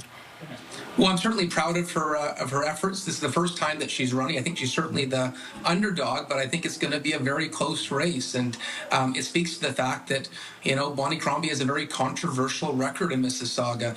I don't know what's going to happen, but I think it's pretty clear in Bonnie Cromby's own backyard, there's going to be some pretty large progressive conservative wins in Caledon and Brampton and Mississauga. I think the only seat they have a chance in is the leader's own seat. And so when you can't win in your own backyard, when the people that know you best are not your fans, that's usually an indication that's not very positive. So I'm hoping Sylvia is successful tonight, and I think she'd be a great MPP. Okay, 30 seconds to go here. Top priorities in Brampton. Take it away, Mayor Brown. So healthcare, we got to get the second hospital built. The groundbreaking is March 28th. We open our med school this summer. The tunneled LRT we're going to build over the next 7 years. Can't wait for that timeline to be crystallized. But we got a lot of projects on the go. And protecting industry. I'm really worried about these tariffs and what it means for the manufacturing sector. So we got to protect Canadian jobs. Mayor, it's good to see you, and thanks so much for being with us tonight. I know you'll both be watching very closely. Thanks so much. Absolutely.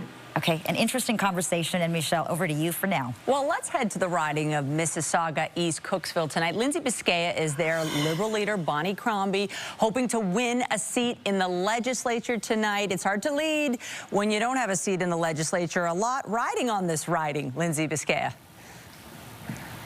Yeah, this is actually a very interesting riding, Michelle. When you look at Mississauga East Cooksville, we're actually not where Bonnie Cromby is at the moment. We are at the PC candidates area where they're going to be watching these results come in. Sylvia Gualtieri, and we just heard Mayor Patrick Brown speaking about her. She is a strong opponent to go up against Bonnie Cromby, and obviously the PC party looking for someone strong who can maybe take over that seat, keep it away from Bonnie Cromby, keep her out of the legislature. Sylvia Gualtieri has very deep roots in the PC party. She is the mother-in-law to Brampton Mayor Patrick Brown. She is the sister of Rudy Cazzetto, who is the former sitting member in Mississauga Lakeshore. He also is seeking re-election tonight. And she's been working with the PC party for a very long time in organization and funding. She also has a very long background in investment as well, just aside from politics. But it's going to be really interesting to see how this all shakes down tonight. You heard Mayor Patrick Brown saying that she is the underdog, but obviously a strong contender. We saw PC leader Doug Ford in this riding yesterday with Sylvia Gualtieri campaigning in the Polish community. Obviously, Bonnie Cromby very vocal about her Polish roots. So the PC party very much looking to take voters away from Bonnie Cromby and instead have Sylvia Gualtieri come out as the winner tonight. We know that the previous MPP in this riding not seeking re-election. So Michelle and Lena, this seat very much up for grabs tonight. Lindsay Biscaya live for us in Mississauga tonight. Hey, 19 minutes till the polls close. This is CTV Ontario Election 2025. More live coverage is coming up next.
the campaign trail, NDP leader Marit Stiles talked about health care, the housing crisis, and affordability. She also talked about Doug Ford. Let's go live to CP24's Bakari Savage at NDP headquarters with more on that message. Bakari. Okay, good evening, Lena. So we are here. I'm standing right by our Joe. They're waiting to open the doors right now. Election night headquarters for the NDP. Let's have it. We are at the Great Hall. This is on Queen Street West. You can see the line of NDP supporters as they have been waiting to come in right here. Okay, let's talk to you right now. May I get you to say your name and your support for the NDP? Oh, yeah, sure. My name is Andrew Caleb. I have a YouTube channel right here, as you can all people see.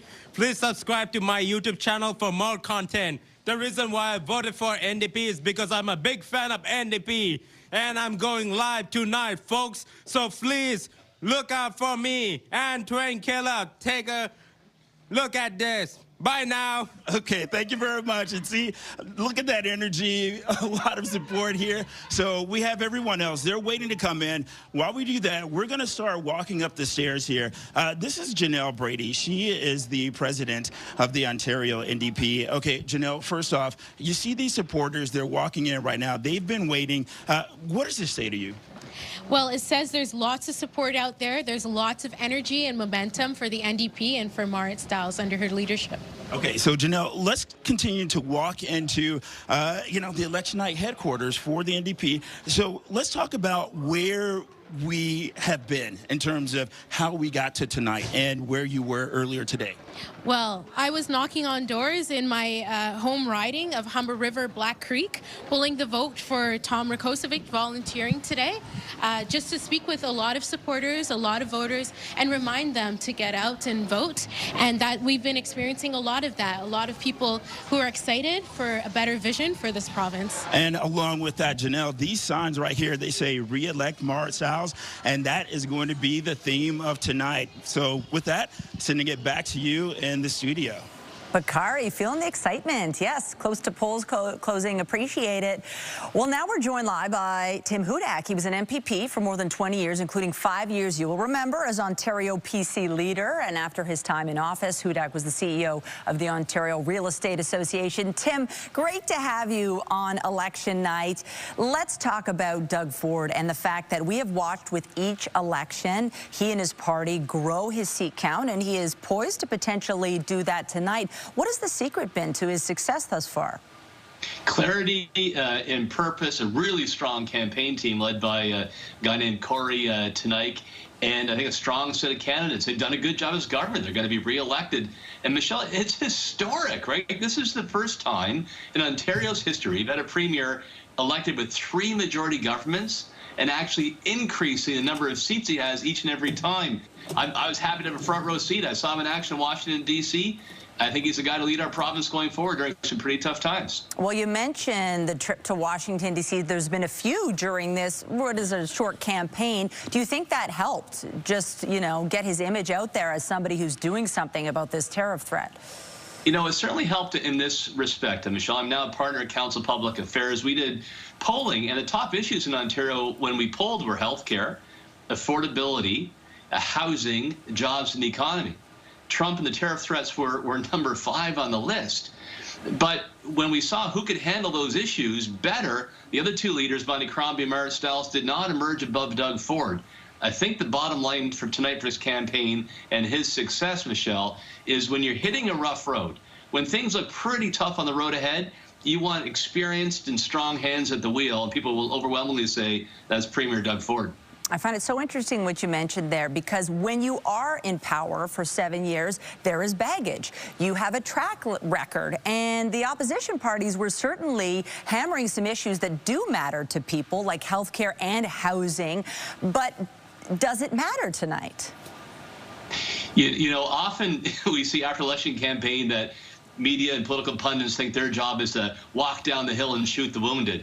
I'm not going to do that. I thought Marit Stiles, Bonnie Cromby, very effective leaders, but honest to God, Michelle, it's like taking on Wayne Gretzky and the Edmonton Oilers in the heyday in the 80s. Like, if I can still say good things about Wayne Gretzky, nobody could stop them. Doug Ford had a strong record. He ran an excellent campaign. They were strategically smart in how they talked about the campaign as protecting Ontario, and I don't think any opposition leader could have stood up to them. I do think Marit Stiles will be back. Bonnie Cromby's seat, though, really up in the air because a lot of blue troops on the ground trying to keep that riding in the Conservative fold tonight. Tim Hudak, love picking your brain tonight. Happy watching. Looking forward to it. Have a great night. Take care. Lean, over to you. Okay, Michelle, you talked about that political baggage. Is that going to hurt Doug Ford tonight? It's such a big question. We're going to go over to Nick Dixon now. He is live at our Power Board with more on who Ontarians preferred as their premier. Yeah, we're going to pick a pretty big brain right now. Nick Nanos from Nanos Research is going to come in, and he's been polling throughout the campaign. This is the preferred premier poll, and we can see, Nick, this line here fairly straight throughout the campaign. You know, absolutely. You know, we do know from their polling that a lot of people basically vote on leadership, and, you know, basically a clear advantage for Doug Ford over Bonnie Cromby throughout the whole race. And, you know, basically the same type of margin converts into the ballot numbers also. So, you know, up and down, right at the very end. That was interesting between Doug Ford and Bonnie Cromby. Yep. In the meantime, the horse race here, let's talk about this because there's a few events we want to highlight throughout the last 27 days. You know, you think of the benchmark, Nick, at around 40%. You know, Doug Ford calling the election because of Donald Trump and tariffs. You know, maybe we could say that Ford is the main opponent, but, you know, that being kind of the first key moment, and, you know, still, you can see a 13 to 14 percentage point advantage at the beginning of the campaign. And, you know, then we hit the visit to the first visit to Washington, D.C. And, you know, do you see the first compared to many? You know, how many times do we see a premier leave the province during a campaign? Didn't hurt him, because numbers are still good. You get to the debate. We know that the debate wasn't really a big factor. Only about 1 of 20 people in Ontario said they voted based on the debate, so still a clear advantage for Doug Ford. Fast forward to the platform, right? And so, you know, the platform's out. This is a risk period, but look at the close of the campaign. You can see, you know, Doug Ford, you know, 47.5%. If you think of where he was in 2022, he was at around 40% or 41%, you know, significant advantage. Big question is, how will that 29 and 16 where does that convert into translate seats? to? Exactly. We'll be finding out in about 10 minutes' time. Michelle, Lena, back to you. All right, Nick, here we go. 10 minutes to go. Thanks so much, and stay with us as we continue to bring you live coverage of the 2025 Ontario election.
Any moment now. Let's go to our Natalie Johnson, who's in the riding of Toronto St. Paul's tonight. That's one to watch, Natalie.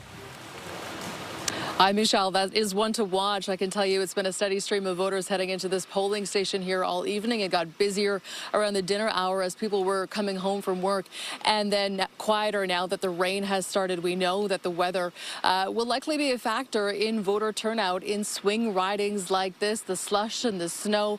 However, you have teams from the parties getting out the vote, pulling the vote at the very last minute, hitting the doors of supporters as they try to convince people to go to the polls, knowing that every vote matters. Here in Toronto, St. Paul's, this was a Liberal stronghold for many years until it was won by Jill Andrew for the NDP back in 2018. She won it again in 2022. Now you have Stephanie Smythe, a former CP24 anchor, vying for this seat for the Liberals. As for the PCs, we know there are other ridings to watch in Toronto. All of their seats in Toronto at this point have been Etobicoke, North York, and Scarborough. They are likely trying to make some inroads closer to the core. There are a couple others to mention where there is no PC incumbent, including Eglinton Lawrence, just to the north of us, and York Southwest, and where the Premier's nephew, Mike Ford, is no longer running again. So as the PCs make their final push in the final moments before the polls close, we are going to be watching these 416 ridings very closely. Back to you, Michelle and Lena. All right, Thank you, Natalie Natalie. Johnson, thank you. Well, dealing with Donald Trump's tariff threats will be a major focus of the next government, whoever it is, but it'll be a delicate balance when it comes to navigating the cross-border issues and other critical issues in this province. And for more on this, we're joined live now by John Tory, former Toronto mayor and former leader of the Ontario PCs. Mr. Tory, good to see you, and thank you for being with us in studio tonight. We are just getting word of voting delays in a number of polling stations. This is 9 polling stations, to be exact, I'm getting told. This is to be expected. Voting irregularities are not uncommon on election night, right? I mean, when you have a winter election, when you have any election, and this is 9 polls out of thousands that are across the province, so I don't think it's anything to worry about. It might delay the results in a couple of ridings, but I don't think it's going to change the result, which I think will have a pretty early indication of what's going on here. That's what I think where we're headed. What are you watching for tonight? What's top of mind for you? Well, I mean, I think it's the things everybody said. I've been listening to and watching your broadcast. I think it's, really going to be the race for second place. I think Doug Ford will come close to cracking 90 seats, which is a huge majority government. I think too big, because caucus management becomes a problem. I think then we have to see, I've predicted, and I could be wrong, that the Liberals will finish second this time and that Bonnie Cromby will win her seat. But I think both of those are going to be very close affairs. And so I think those are the stories of the night. And then there's individual ridings where there are very interesting races going on. But I think it's really the race for second place. And if Bonnie Cromby does not win a seat in the legislature tonight, what do you think that means for her in the party? Well, it's a problem. I mean, she could say, I had a year and it's my first election and so on. I went through this. I mean, I was the leader of the party on election night. I didn't win the seat. I didn't lose a seat, but I didn't win the one I contested. And it was a problem. And it's destabilizing, and especially if the party's done better, for her not to be there is a problem. But we'll have to see how that goes. It's a big decision for her and a big decision for the party, and she's got to make it almost instantaneously when the results come in the next, hour and a half. So it's going to be a big night, one way or the other. Former Tory leader and mayor of Toronto, John Tory, great to have you in with us on election night. Appreciate it. We're taking a quick break when we return. You are a traveler, and you're already dreaming of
before the polls close. Nick.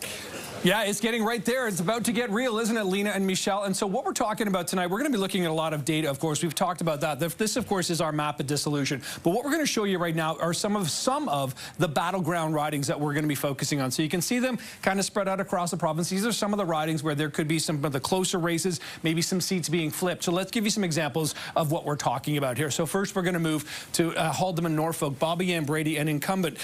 She actually was associated with the former MPP, but the party chose Amy Martin instead. That's going to be an interesting one. Could an independent actually win and retain a seat? So that's Haldimand, Norfolk in southwestern Ontario. Sarah Jama was kicked out of the NDP caucus a couple of years ago by Marit Stiles. Robin Lennox taking the NDP banner there. What's going to happen in Hamilton Centre? That will be interesting to follow as well. Also in the 905, Lena, of course, you were just talking to Sylvie Galtieri.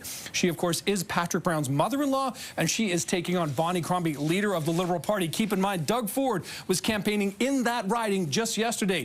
Vince Caspera, Michelle Cooper, and Eglinton Lawrence. That could be an interesting riding to watch as well. We'll be watching this race very closely, likely to be one between the PCs and the Liberals. And as we take you over to our following riding in Etobicoke Lakeshore, we highlighted this one a little bit earlier. This was a very close race last time around. Lee Fairclough, pardon me, back at it again, back in the running. She has stayed very politically active since the 2022 race. So could she try to take it out from Hogarth? We'll find that out as well. And Alexa Gilmore, not the incumbent, but this is an NDP seat in Parkdale High Park as well. As the results come in, we'll see if Alexa Gilmore holds that orange banner for the New Democrats. Michelle, Lena, back to you. Minutes to go before polls close. Nick, thanks so much for this. And our coverage continues right after this.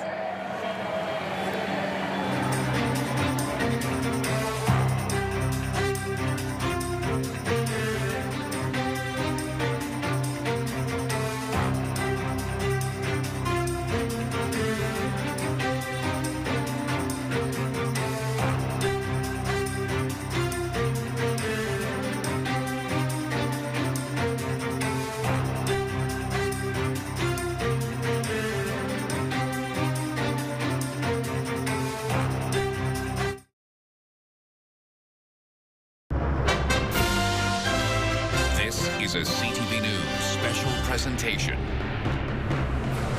It is 9 o'clock and polls are now closed across all of Ontario. The political landscape in this province is about to take shape. And we'll be with you all night to watch it unfold. This is CTV Ontario Election 2025.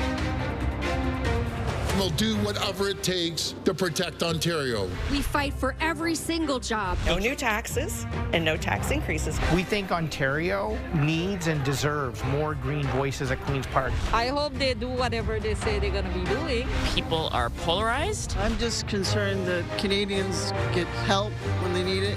Canada's been very bad to us on trade, but now Canada's going to have to start paying up. We need a mandate from the people to fight against Donald Trump's tariffs. The Ford government is wasting so much money. Is your life more affordable today than it was before Doug Ford? And clearly the answer to that is no. Doug Ford has quit his job and Bonnie Cromby has quit the fight.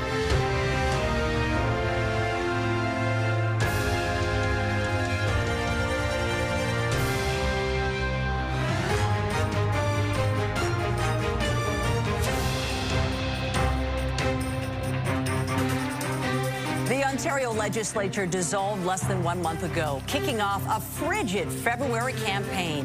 Tonight we'll find out if this unusual timing has paid off for the Progressive Conservatives and whether their political opponents can make any gains. And we are off from CTV News headquarters in Toronto and all across Ontario. Party leaders have been battling each other as well as the bitter cold, all fighting for your vote.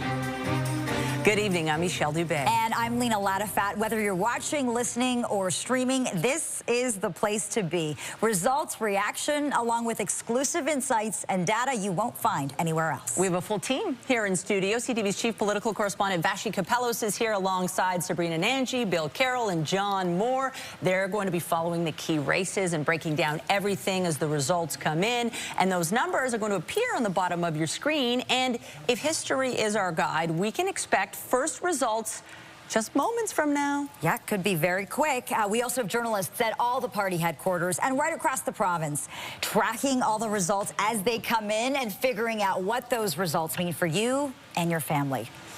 So let's see and set the stage for what's to come. Nick Dixon is at our power board helping us understand the results as they come in tonight. Nick, there is a lot to watch for. There is indeed. Here's the key number you're looking for. It's the race to 63. That is majority territory. That is what's required for majority government. If you win 63 seats, one of those parties, you are forming the next government as a majority government. Let's take a look right now at the seat projections coming in from the CTV decision desk here based on polling data and, of course, past performance here. So you can see, look, right now, Doug Ford's PC's minimum 58.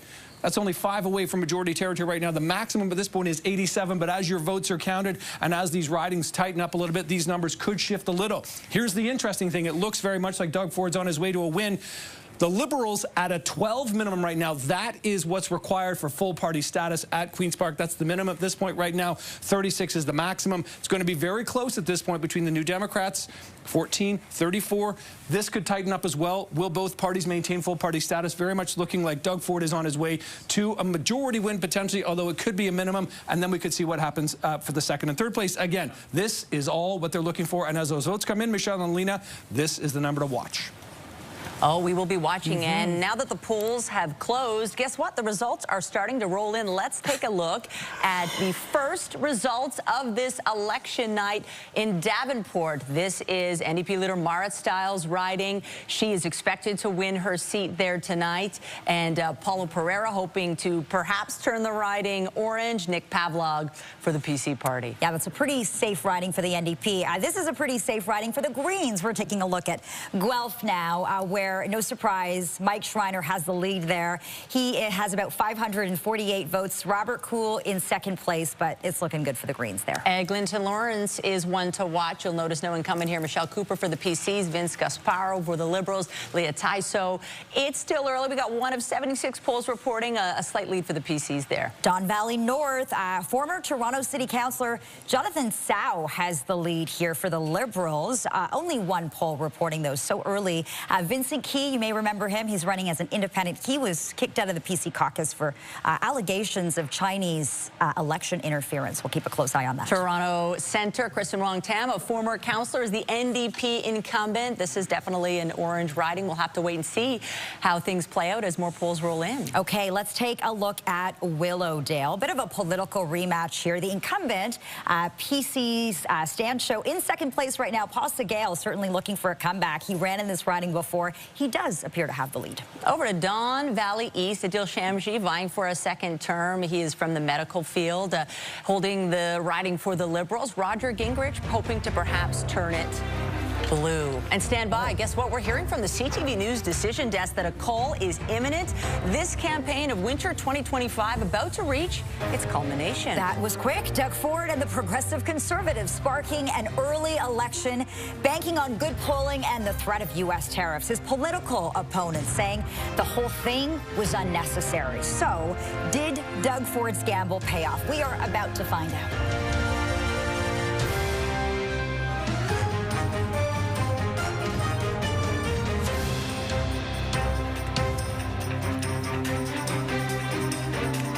And we have breaking news. The CTV News decision desk is already declaring a PC win. Doug Ford gets a third straight mandate. Let's go straight to PC party headquarters. Our Siobhan Morris is standing by there. Siobhan.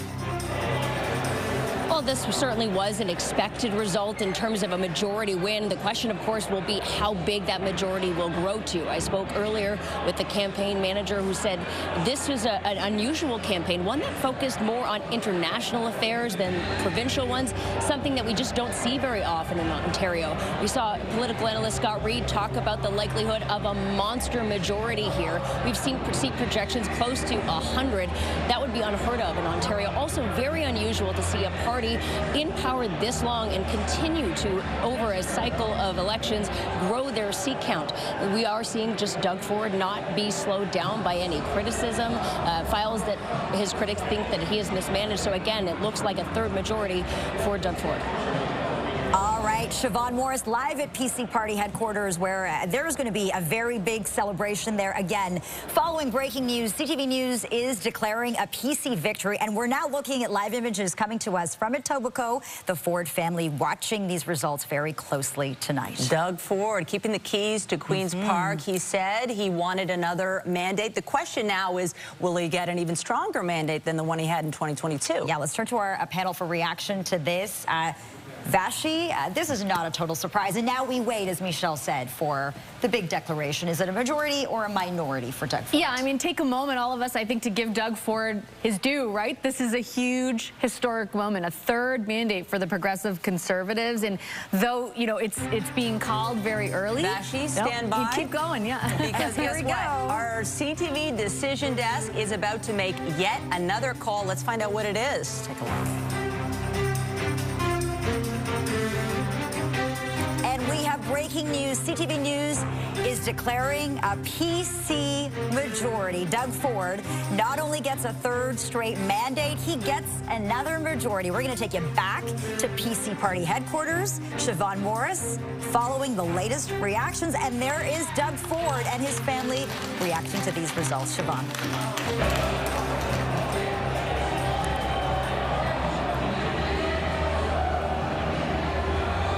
We just saw a round of applause, cheers go up here at PC Party headquarters, as you could hear it now too, again with those images of Doug Ford on the screen here at the PC Party headquarters. This is what the PCs had been hoping for in calling this election early, that they could strengthen their majority and return themselves to Queen's Park for a third majority, extending their ability to hold power in the province of Ontario. You heard Doug Ford talk about wanting to have a mandate to outlive and outlast Donald Trump in his presidency. He will get that tonight with a mandate from the people of Ontario, something that he says he needed to unleash tens of billions of dollars in stimulus, all kinds of economic help, should tariffs hit, as we are expecting them to, whether it be next week, next month, who knows when, you know, the way Donald Trump talks sometimes. But Doug Ford says that's part of why he thought this election was necessary, to really give stability to the people of Ontario so they know what to expect here at home. Siobhan Morris in Ford Nation tonight. And wow, was that a record? Let's go over to the panel, because what was that? 908. Yeah, 908, 906, you made the first call. Yeah. I think we had some people on the panel winning some bets over that one. Yeah, it was early, but like I was saying, you know, give Doug Ford his due. I'm with Sabrina Nanji, Bill Carroll, and John Moore. A third majority. We're just waiting to see how big of one, Bill. This was a gamble Doug Ford took, a big one, and it paid off. Yeah, well, we'd heard for months that he was thinking about it. At least he was getting a lot of pressure from the political people, excuse me, to call an early election. And my understanding was that it was the Premier himself who was saying, I'm not sure I want to do that. But this idea that you're going to be punished for calling it early is actually pretty overrated. And his timing was perfect. This story out of the United States and tariffs started to break. He'd already positioned himself as Captain Canada. Incumbency is always powerful, but this is unprecedented.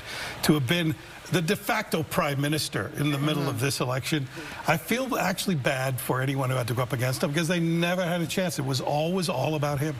John, how significant a moment is this for Doug Ford?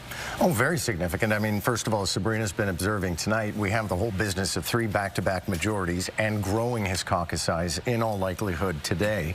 But I was found one of the compelling things he said on the campaign trail was that he will, as a result of being elected today, still be the Premier when Donald Trump leaves office. And I think a lot of people sort of, you know, that's a very comforting thought, that Donald Trump, hopefully he leaves office. If in fact that does happen, yeah. But Donald Trump's out of office, and we survived the maelstrom. Yeah, Sabrina, like you had said at the outset of this program tonight, and of course our colleagues, it does appear to be a race for second place right now. Yeah, I'm looking at the Elections Ontario live results coming in, and it seems like the NDP and the Liberals might be able to pull off, you know, recognized status, which is going to be a huge deal for the Liberals in particular. Obviously, they've been sidelined since 2018, but I think the real question is Bonnie Cromby going to be able to pull off the win in Mississauga East, Cooksville? Yeah, that might take Lena and Michelle a little bit of a longer amount of time to figure out, maybe, than the clear mandate that Doug Ford's already received. Okay, bashing panel, thanks so much for this. And it's not looking good for Bonnie Cromby. She's struggling a little bit. Let's pick up on that. Let's go to Nathan Downer, who is at Liberal Party headquarters with the latest reaction there. How are they feeling over there about this, Nathan? I think overall feeling pretty positive. I've got Tyler Meredith joining me. He's a consultant, worked with Bonnie Cromby's campaign. Last election, you finished with 8 seats. You had 9 at dissolution. We're already seeing 16. You've made some progress. Absolutely, and we may still make more progress over the evening. Bonnie's worked extremely hard over this campaign. It's a campaign that we were not expecting to have to run right now. Doug Ford obviously has a majority, but it's given the circumstances put in front of us, so I think we've done very well so far. Do you think you can catch the NDP? We will see. There's still a lot of seats to report. There's going to be some important vote splits in Toronto. But look, I will tell you, I've worked in many campaigns fighting the NDP. They're down 9 seats, and they're certainly struggling. They've been trailing in this campaign. Bonnie Cromby is the only leader in the course of this campaign that has increased her support in audiences and on issues all across the board. She's done very well over the course of this campaign. Of course, Ford wins another majority. Are you surprised? Were you expecting this? Well, he held a majority going into this election. And remember, we're spending $190 million for this race in order so that he can go back with a majority, right? I'm not sure why we're having this election. It's an election that we're having effectively 2 years early. But look, I think given a very difficult circumstances for this race, just because obviously with tariffs and with everything else going on in the rest of the world, I think we are very proud of our results so far tonight. And as far as number of seats you're hoping to win, what number are you guys trying to hit? Well, look, we're happy right now with the fact that we're official party status, and we could be knocking on over 20 seats. We'll see at the end of the night. But look, we've picked up official party status. We've at least gained potentially 7 or 8 seats, maybe more, and I think the night is still young. All right, thanks, Tyler. Yeah, you can't argue progress has been made tonight, and they're hoping more progress will be made. Back to you. Thank you, Nathan. We're watching the results as they roll in that pivotal riding of Mississauga East Cooksville. At this stage, Bonnie Cromby is trailing Sylvia Galtieri with a lead of 1,100 votes, but 20 of the 64 polls reporting. We'll keep an eye on this. Right now, we want to go back to Ford Nation and Siobhan Morris. Party there tonight? There is, and I will say there was a big cheer when that board went up showing Bonnie Cromby trailing in her riding here at PC headquarters. Scott Reid, tell me what you're seeing in the numbers as they're rolling in right now. It's pretty much on track for what the Conservatives thought. You can see that they're picking up some steals from the NDP, particularly outside of Toronto. That's what they imagined. That's what they hoped for. The tail of the tape is going to be between the NDP and the Liberals. That's where it's going to get interesting. A bunch of downtown ridings that are still close. Not a ton of polls in yet. So we'll have to wait and see. The Liberals are thrilled that they've got official party status, but they really want official opposition. So we'll have to wait and see. Maybe a little bit more of an outperformance here tonight based on what we thought for the NDP, given these numbers. Is it just a matter of having a better ground game, being better at getting people to the polls, or what happened there, you think? Almost certainly. It'll be interesting to see where the popular vote lines up, but if it's low and if those close seats break to the NDP in Toronto, it will be almost certainly a function of their infrastructure, their ground game, their get out the vote effort. That's what the NDP were telling us would be their election day advantage. We'll have to wait and see. There's still a lot of night to come. We still have quite a few polls to come in Bonnie Cromby's riding in Mississauga. What happens for her if she doesn't win that riding? Well, it's a giant question mark. I mean, listen, if she returns the party to official party status, much less if she were to put them in official opposition, I don't know that there's going to be a giant run at Bonnie for leader. I mean, she will have brought the party literally back out of the graveyard, but it's going to be a disappointing result. I mean, the campaign genuinely believes she would win a riding on the basis of her personal poll, her past as mayor and as a member of parliament federally. So they'll be watching it closely. Their fingers are crossed. They want her in the legislature. So that's definitely one to watch as the night continues to unfold. Michelle and Lena, we'll send it back to you. Siobhan, thanks so much. And again, we're following breaking news here. CTV News declaring a PC majority. We're going to take you to Nick Dixon now, who's standing by with some House projections for us. Nick. Yep, so we know, of course, PC majority. Doug Ford, 4 more years. He got what he was looking for here. Let's take a look, though, at potentially what the House could look like when Queen's Park does resume here. So at this point, according to the CTV decision desk and the polling data and voting numbers that are coming in, we're looking at a minimum number of seats of 74 for Doug Ford and the PCs. That would be shy of where they were at dissolution of 79. Maximum at this point, 83. Remember how we talked about how the numbers are going to tighten? You can see how they're tightening already. Interesting, though, in this race for second place, currently the New Democrats on top at this point, maybe retaining official opposition status. We'll have to wait and see to find out that. But this is a very close race. Liberals, as Scott Reid was alluding to, looks like they're going to get official party status with a minimum of 14 seats, max 21, max 27. 27. This is going to be the big race to watch in these races, where the Liberals and New Democrats find their votes and see who does end in second. Green Party, interestingly, Mike Schreiner, we know, already declared his seat. They're looking like they're on track for 2, maybe 3, an independent 1. That could be the Haldeman-Norfolk seat as well. But again, these are the projections. We know it's going to be 63 plus for Doug Ford. Plus what? We're going to find out as these votes keep getting counted. This is a big night for Mr. Ford. Now we're going to head over to Patricia Bowl, who is in the NDP riding, where Mart Stiles is going to be tonight. We know that Mart has won her seat in Davenport as expected. Who do you have there? So joined here by Jared Walker of Broadbent, and certainly it's been interesting in this room. We heard that loud cheer when Marit Stiles was declared re-elected, followed by some loud boos as the signs went up for the PC majority. Looking at these numbers here, 24-14 leading unelected for the NDP in this race for second place, as people have dubbed it. Would you label this right now a successful evening, or too soon to tell? I mean, I don't, obviously this isn't the result that we were hoping for. What we've been trying to do since day one, split blue seats to orange and take the fight to Doug Ford. That's what we've been doing since 2018 when we became the official opposition, and that's the yardstick. What do you think was the struggle in this campaign? Was it as simple as everyone says that? The room reacting a little bit right now. Was it as simple as everyone says, that it was so tough to get messages through about healthcare, about education, about affordability, when you have Doug Ford in a Canada shirt and hat, and people were so focused on the threat coming from south of the border? I mean, I think Doug Ford called this election at the time he did, with the premise that he did, to distract from his record, which is that for the past 7 years, everything's gotten more expensive. No one can afford rent.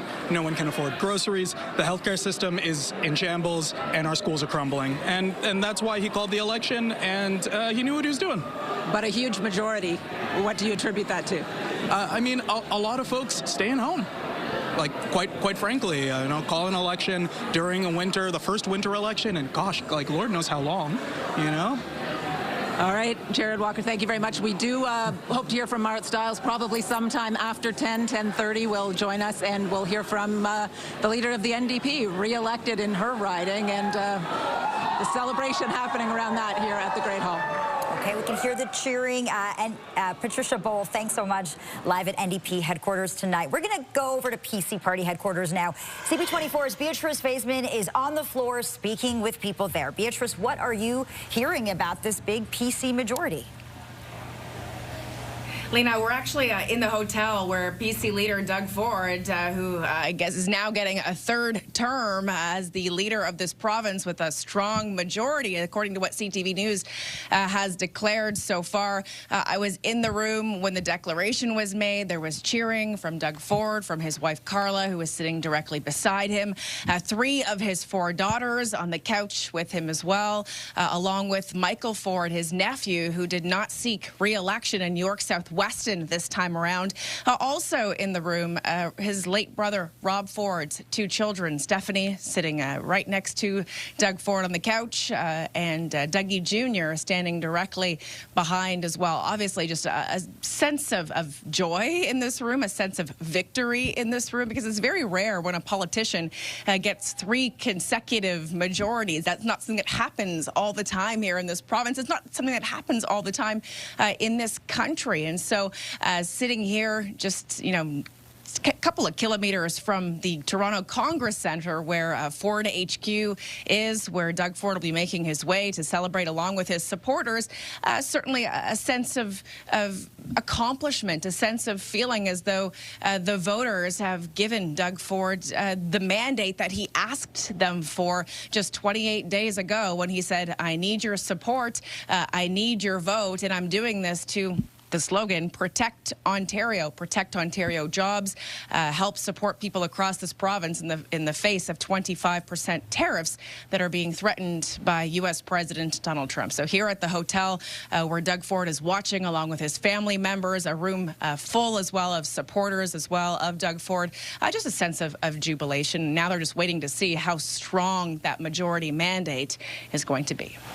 Thank you, Beatrice. Wow, the Ford family has really become a political dynasty. This is quite something. 3 consecutive majority governments. Yeah, I keep saying it, Michelle and Lena, but like, we got to take a beat. Give the man his moment, right? Like this, we don't know the size of the majority, but right now in this political moment in this country, this is you know, a big achievement certainly, and sets up an interesting 4 years ahead. I'm here with John Moore from More in the Morning on News Talk 1010, Bill Carroll from the Morning Rush with Bill Carroll on CFRA, and Sabrina Nanji, who is the founder of the Queen's Park Observer.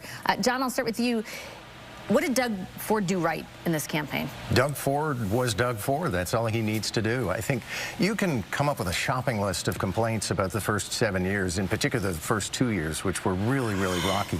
But Ontarians like Doug Ford, and I think they look at this as almost a stewardship. And do we need to change the horse that we're on? Ontarians have clearly said no. So, you know, Doug Ford has the personality, and even when he's doing things, when he's making a mistake or enunciating policy that turns out to be an error and then he pulls it back, Ontarians forgive him. Even when, Bill, he's being investigated, you know, his government is being investigated by the RCMP, like there was no shortage in his time over the past few years of controversy.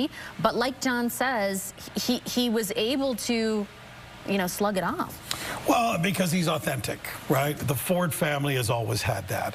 People laugh at him in politics, or at least did in the early days, that my phone is available to anyone who wants to call. But it actually literally is. The guy does go to Walmart. You know, we just were at NDP party headquarters. This is supposed to be the party of the little guy. Could that guy have been more out of touch? He's talking about inflation and the price of groceries. Great story a month ago. I go to the grocery store and people, even if they don't have a lot of money, take this with them, and they're Googling the tomatoes, and they're willing to pay more for the tomato if it's Canadian, as long as it's not American. The world changed. Doug Ford got that. The NDP clearly didn't. Let's talk a little bit about both the NDP, Sabrina, and the Liberals, and maybe even more so the Liberals, because a big storyline here was, would they get official party status? It looks like that will be cemented. The secondary story is about Bonnie Crombie's leadership, in whether or not she's actually going to be able to win her seats, and her seat, rather. We've been watching closely. Obviously not all the polls reporting, but she is trailing her competitor. Happens to be Patrick Brown's mother-in-law. Like, this is just a savage political drama going on here. What are you going to be watching for as far as how that goes? And does she, you know, can she stick around, let's be honest, if she loses her seat? Yeah, I mean, I think there will be questions, but I do think that the Liberals will be happy at least getting recognized status. That's going to make their job a lot easier at Queen's Park. You know, you get more resources, more money, more speaking time and question period. But the big question for them is, you know, will their leader be in the House? And the Conservatives have not made this easy for Bonnie Crombie. You mentioned that Patrick Brown's mother-in-law is running there, Rudy Cazzetto's sister, and they, you know, the Conservatives sent like their heavyweight ministers, or, you know, ministers at dissolution there to the riding, like there to fundraise, to canvass, and so they really were going full tilt to make this difficult for Bonnie Crombie. But again, you know, she was a popular Mississauga mayor there. It's not over yet, but it looks like this is really going to be a tough one for her. She can get busy shopping for a bigger van. It'll be like a bus now. There'll be a tariff on it, probably. They've got enough MPPs. Yeah. All right, we're going to throw it back to the desk, guys. Okay, Fashi and panel, thanks so much for this. Look at this. We're looking at results from Mississauga East, Cooksville, where Bonnie Crombie is currently trailing, currently in second place. Lindsay Biscaya is in that riding of Mississauga East, Cooksville tonight, where Liberal leader Bonnie Crombie is hoping to win a seat in the legislature. Fashi was just talking about whether or not she'll survive this if she doesn't win tonight, Lindsay. Where Bonnie Crombie is. Yeah, I mean, this is really turning into possibly the story of the night, Lena. And I keep looking up because we are all watching our special, eyes glued to the screens up here as these results are coming in. Every time it shows that Sylvia Gualtieri has more votes, people are cheering. It gets so loud in here. I think it's really interesting because when we first got here, the mood was more kind of like, yeah, you know, we'll see what happens tonight. Now it seems to be shifting. Of course, it's showing 30 out of 64 polls counted, but many people here are saying, you know, it's early, everyone recognizing that, but very, very much excited that Gualtieri is pulling ahead in this race. She, of course, was a bit of an underdog, but the PC party put her in this riding. It was no accident. They obviously felt that she was going to be a strong contender to try to keep the Liberal leader, Bonnie Crombie, from getting a seat and getting into the legislature. So it's still early, but again, we're going to have to wait and see what happens here, because this could change a lot of things for the Liberal Party moving forward. We know even PC leader Doug Ford was here in this riding campaigning yesterday, so obviously the PC Party putting a lot of resources into this riding to try and ensure that Sylvia Gualtieri comes out on top. I've been told that Sylvia will be arriving soon. Her campaign manager also expected to arrive soon, so we'll try to grab them and speak with them and bring that to you live. But for now, back to you.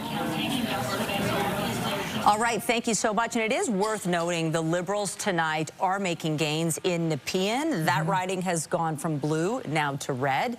And I understand we have a new result. Oh, look at this. Stephanie Smyth elected in Toronto St. Paul's for the Liberals. She has now defeated the NDP incumbent Jill Andrews. Stephanie Smyth, of course, former broadcaster, former CP24 anchor. This is a big victory for the Liberals. They've defeated the NDP there. Toronto St. Paul's, really a Liberal stronghold. They were looking for this one. Bonnie Cromby certainly spent a lot of time in this riding, and it paid off. Stephanie Smyth elected in Toronto St. Paul's. Let's go live to Bakari Savage now at NDP headquarters with the latest reaction. Bakari. Okay, so we're at the Grey Hall. This is on Green Street West. I'm standing here with Darlene and her son, Jim. Let's talk about this. So we just heard the news. Marit Stiles re-elected the riding of Davenport. Your response? That's wonderful news. I'm so proud of her, and I'm really happy that she did. I think she's going to do a lot. And Darlene, you're here with your son. Let's talk about, getting him involved in the NDP process as well. What does that mean? Actually, he got me into it. Believe it or not, he's always been into politics, and he started showing me all about Merit and what she stood for, and I caught right on, and I believe everything that she stands for, and she's wonderful. She's wonderful. And let's talk about, looking around this room, there are a lot of young people in this room. What does that show to you about the future of politics? I think it's great, because you need those young voters to come out in numbers, because a lot of times they don't. It's usually the older folks. So it's great that the younger ones are stepping up and starting to vote now. And, when it comes to the numbers, we see, Doug Ford, the PCs, so have that majority. What does that mean to you? It's not good, but I'm hoping it was just that because a lot of people didn't get out and vote, which they should have. But it's not good, but I think, he's going to have a battle with Merit beside him there. I think she's going to still push for a lot of things. What were some of the big issues throughout this election cycle campaign for you and your family? Well, actually, the fact that she wanted to double the OW and ODSP, and she also is really big for affordable housing, because sadly I'm on Ontario Works myself at the moment, because I was being a caregiver for 20 years, and trying to find a place within my budget was a nightmare. So her being able to, to come up with some kind of affordable housing. There's so many people homeless out there. It's scary. And what does your future look like now? Well, we still haven't. Hopefully, he'll call another election and decide that we can get him out again. Yeah, I really don't. I can't believe he's actually got a majority government, really. Darlene, thank you very much for your time. I really appreciate it. Thank you very much. And with that, back to the studio. Thank you, Bakari. Some disappointment there. There are about 24 ridings up for grabs in voter-rich Toronto with party leaders. They spent lots of time over the course of the campaign. Let's go right now. We're just being told we're going to go to Nick Dixon at our power board. He's been watching basically this province. The colors change and take shape, although, yes. Nick, there's a lot of blue tonight. There is a whole lot of blue out on the map right. Let's go to Natalie Johnson, who is there. You're in Toronto. Tell us exactly where you are and she's what in you've Toronto been St. Paul's, where Stephanie Smyth was declared the winner. Natalie. Yeah, that's right. A big cheer right here. As you can see behind me, Stephanie Smyth, the former CP24 anchor, declared the victor here in Toronto St. Paul's. This was a very contentious riding. We knew it was going to be close between Stephanie Smyth and Jill Andrew, the NDP candidate. Andrew won this seat in 2018 after it was a Liberal stronghold for years. She won it again in 2022. We knew that the red team was vying for the seat here in Toronto St. Paul's. We are expecting Stephanie Smyth to speak here at about 10:15. I'll let you take a look at the room right here as they begin to cheer. Very exciting for Stephanie Smyth and the Liberals as they reclaim this seat that was a stronghold for many years. It was, of course, also a federal Liberal seat for many years. They lost it last year in the by-election, so a turning point for the Liberals here in Toronto, St. Paul's. Back to you. All right, Natalie, thanks so much. Let's set the stage now for what is to come. Nick Dixon is back at our power board now, helping us understand these results as they come in. They've been fascinating so far, Nick. What do you have for us? They certainly have. And yes, again, so we have to mention PC majority for Doug Ford, so 4 more years of the Ford Conservatives in charge at Queen's Park and in Ontario. But we want to take you to some of the nail-biting ridings right now, some of the closest ridings in this province where there are really, in some cases, just a few votes between some of the candidates here. So we're going to start to drill into this right now. So here's what we're showing you. Leading and elected, in fact, at this point, you can see 79. That is exactly where the PCs left off at dissolution. 75. New Democrats down at 24. That would be a drop for them. And as you just saw there as well, the Liberals are up 5 right now to 13. 12 is what you need for minimum party to maintain a party status here. Independents down, and the Greens right on 2 right now. Now let's talk about the closest races at this point, because this is where things could get interesting. You've got people on the edge of your seat. Sault Ste. Marie up to the north here. Chris Scott and Lisa Van Allen. The lead is only 67 votes with 54 of 60 polls in. This one is going to go down to the 60th poll. Just take a look at those numbers. Let's move into the GTA right now. Greater Toronto area. Show you another really close riding in the 905 belt. That being Ajax, a little east of where we are tonight. Rob Cernajek from the Liberals only has a 70-vote lead over Patrice Barnes. She's the PC incumbent, hoping to bring out Team Blue in the final 11 ridings or so, 9, pardon me. Hamilton West, Ancaster Dundas, a little west of Toronto tonight. John Demick for the PCs, trying for an upset here. He's got just over a 100-vote lead over the incumbent Sandy Shaw for the New Democrats here. So giving you a sense of just some of the close ridings. And in Mississauga, Erin Mills, we've been watching Bonnie Cromby's riding closely, yes, as well. But the PC incumbent here, Sheriff Subaway, has an 83-vote lead over Kassir Dar of the Liberals. Again, this is a close one, about half the vote in there as well. So these ones are going to be an example of some of the ridings that are going to come down to really, it looks like the last several votes counted. Again, it's a PC majority. Is Doug Ford and Doug Ford and the Conservatives on their way to 79 or more? We're going to find out, but there are, Lena, Michelle, some extremely close races out there. You know what? There always are. Every election yeah. night, without fail. Let's go over to CTV's chief political correspondent, Vashi Capello, is over with our panel. Anything surprising you so far tonight? Well, I think one thing that, listening to Nick, that might be interesting to get into a little bit is the fact that they have not yet been able to increase the size, Sabrina, of the majority. Like, clearly a win, clearly a majority win, a third straight one, you know, a big and successful mandate. But they left things at 79 seats. If they end up with another 79, that's an interesting story. Yeah, and I guess you could say it's technically even like a smaller mandate, because in 2022 they had won 83 seats, right? And so now we're at less than that. But, you know, the night is not over yet. No. And I think the big question for Ford, who has been saying this entire campaign, he wants a bigger mandate. He needs a stronger mandate to deal with Trump. You know, what is that going to mean for him if he ends up with, you know, a less strong mandate from tonight? My guess is, Bill, they're going to say, well, it's a majority government. It's a mandate. Your thoughts on what's happening below the graph a little bit, below the big number, meaning you see the NDP losing a few seats, the Liberals picking up a few, but still a lot of things in flux there. Yeah, and if the Liberals don't have a leader in the House, the size of the mandate is going to matter even less, right? Because, you know, if Bonnie Cromby gets elected, she's in the House, she's increased the size of her party, there's a little more powerful opposition. But still, a majority is ultimately a majority, and Doug Ford can pretty much do what he wants to do, and I think he will. The popular vote will be interesting, too, though, to see what the mandate looks like when you look at it that way. Well, and even with the popular vote, I mean, you could see, for example, the entire election campaign, John, the Liberals were outpacing the NDP, and the vote efficiency, just as the NDP had signaled, certainly did. It looks at this juncture turn out in its favor. Nick Nanos was showing us that poll, and the lines were virtually flat, and then the Liberals started to go up, the NDP going down. But clearly the NDP has always been said to have a really solid ground game, so they got out the vote.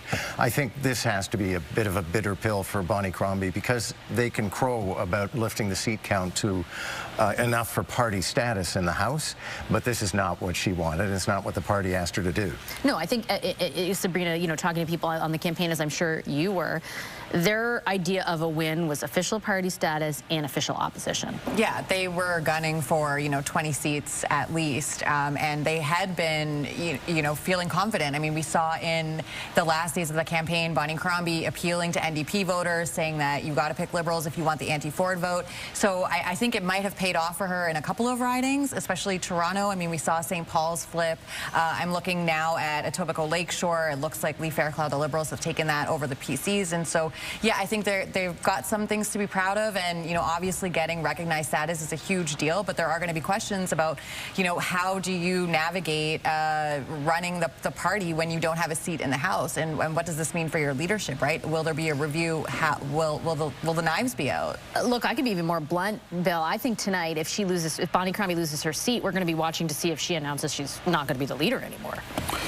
Well, yeah, I think it's going to be an uphill battle. You know, you look at what's happening federally and the increases that the federal Liberals have seen. Why is she not benefiting from that a lot more? You would have expected that to happen, and it didn't. You also would have expected the Conservatives to maybe see a bit of the hit that the federal Conservatives are taking.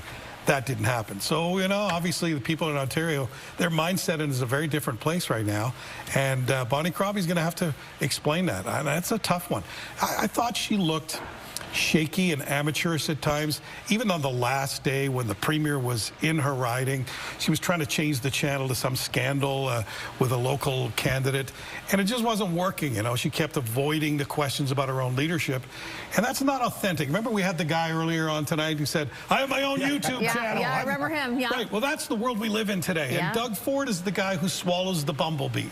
And Bonnie Cromby seemed like she wanted to be a politician. 10 seconds left. John, last word to you. I don't see her resigning tonight, and judging by her character and also the fact that, you know, who else is going to take over? Who else is going to rebuild this party? So I don't think she's going to resign in the next few days either. Okay, I'll send it back to you guys. All right, Bashir and panel, thanks so much. The PCs and Doug Ford take another majority, but can they expand that majority? It's such a big question. We're back right after this with more live results and analysis. Stay with us. We'll be right back.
News Decision Desk is declaring Marit Stiles and the NDP the official opposition in Ontario. The NDP gets another 4 years of holding Doug Ford and the PCs to account. This is a fascinating storyline.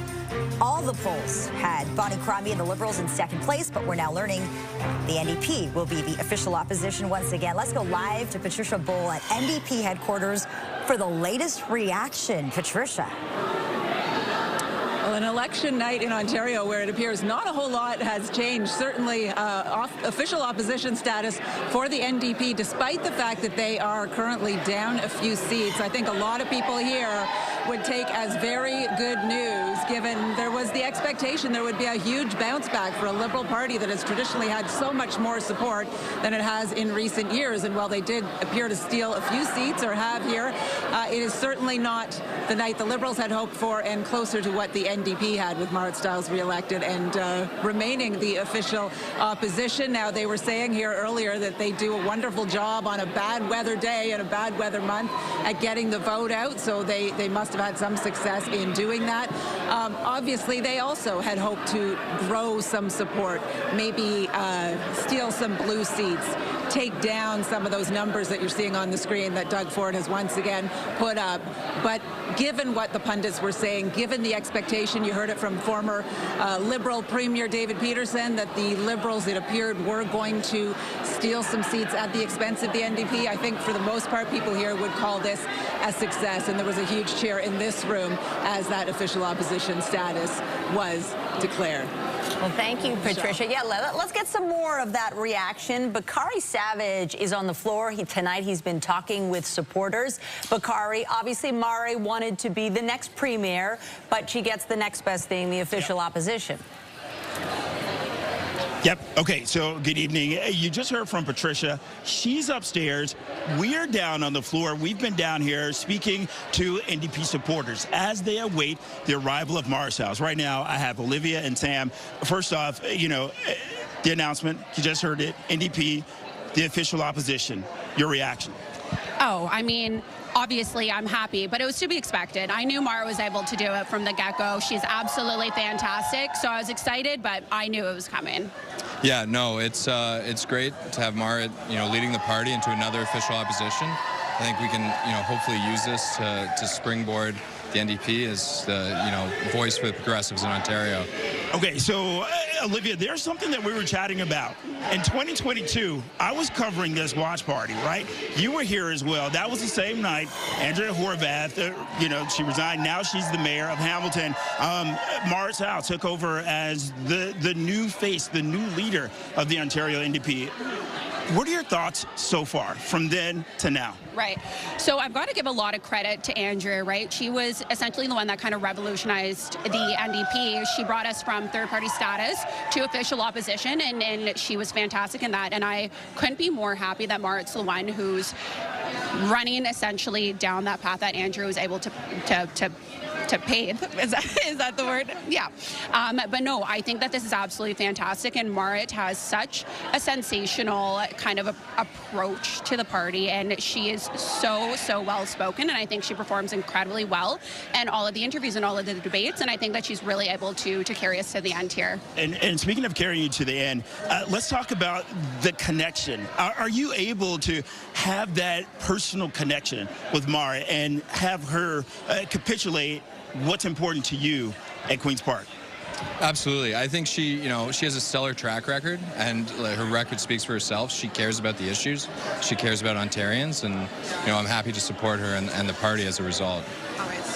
Yeah, no, I mean, listen, I met Marit at Queen's Park last year, and I met her again just a few days ago, and she remembered me, and that's something incredibly important for politicians, to be able to remember who they speak to, and that just speaks to how personable she is with everyone that she meets. What does it mean to be an NDP supporter today?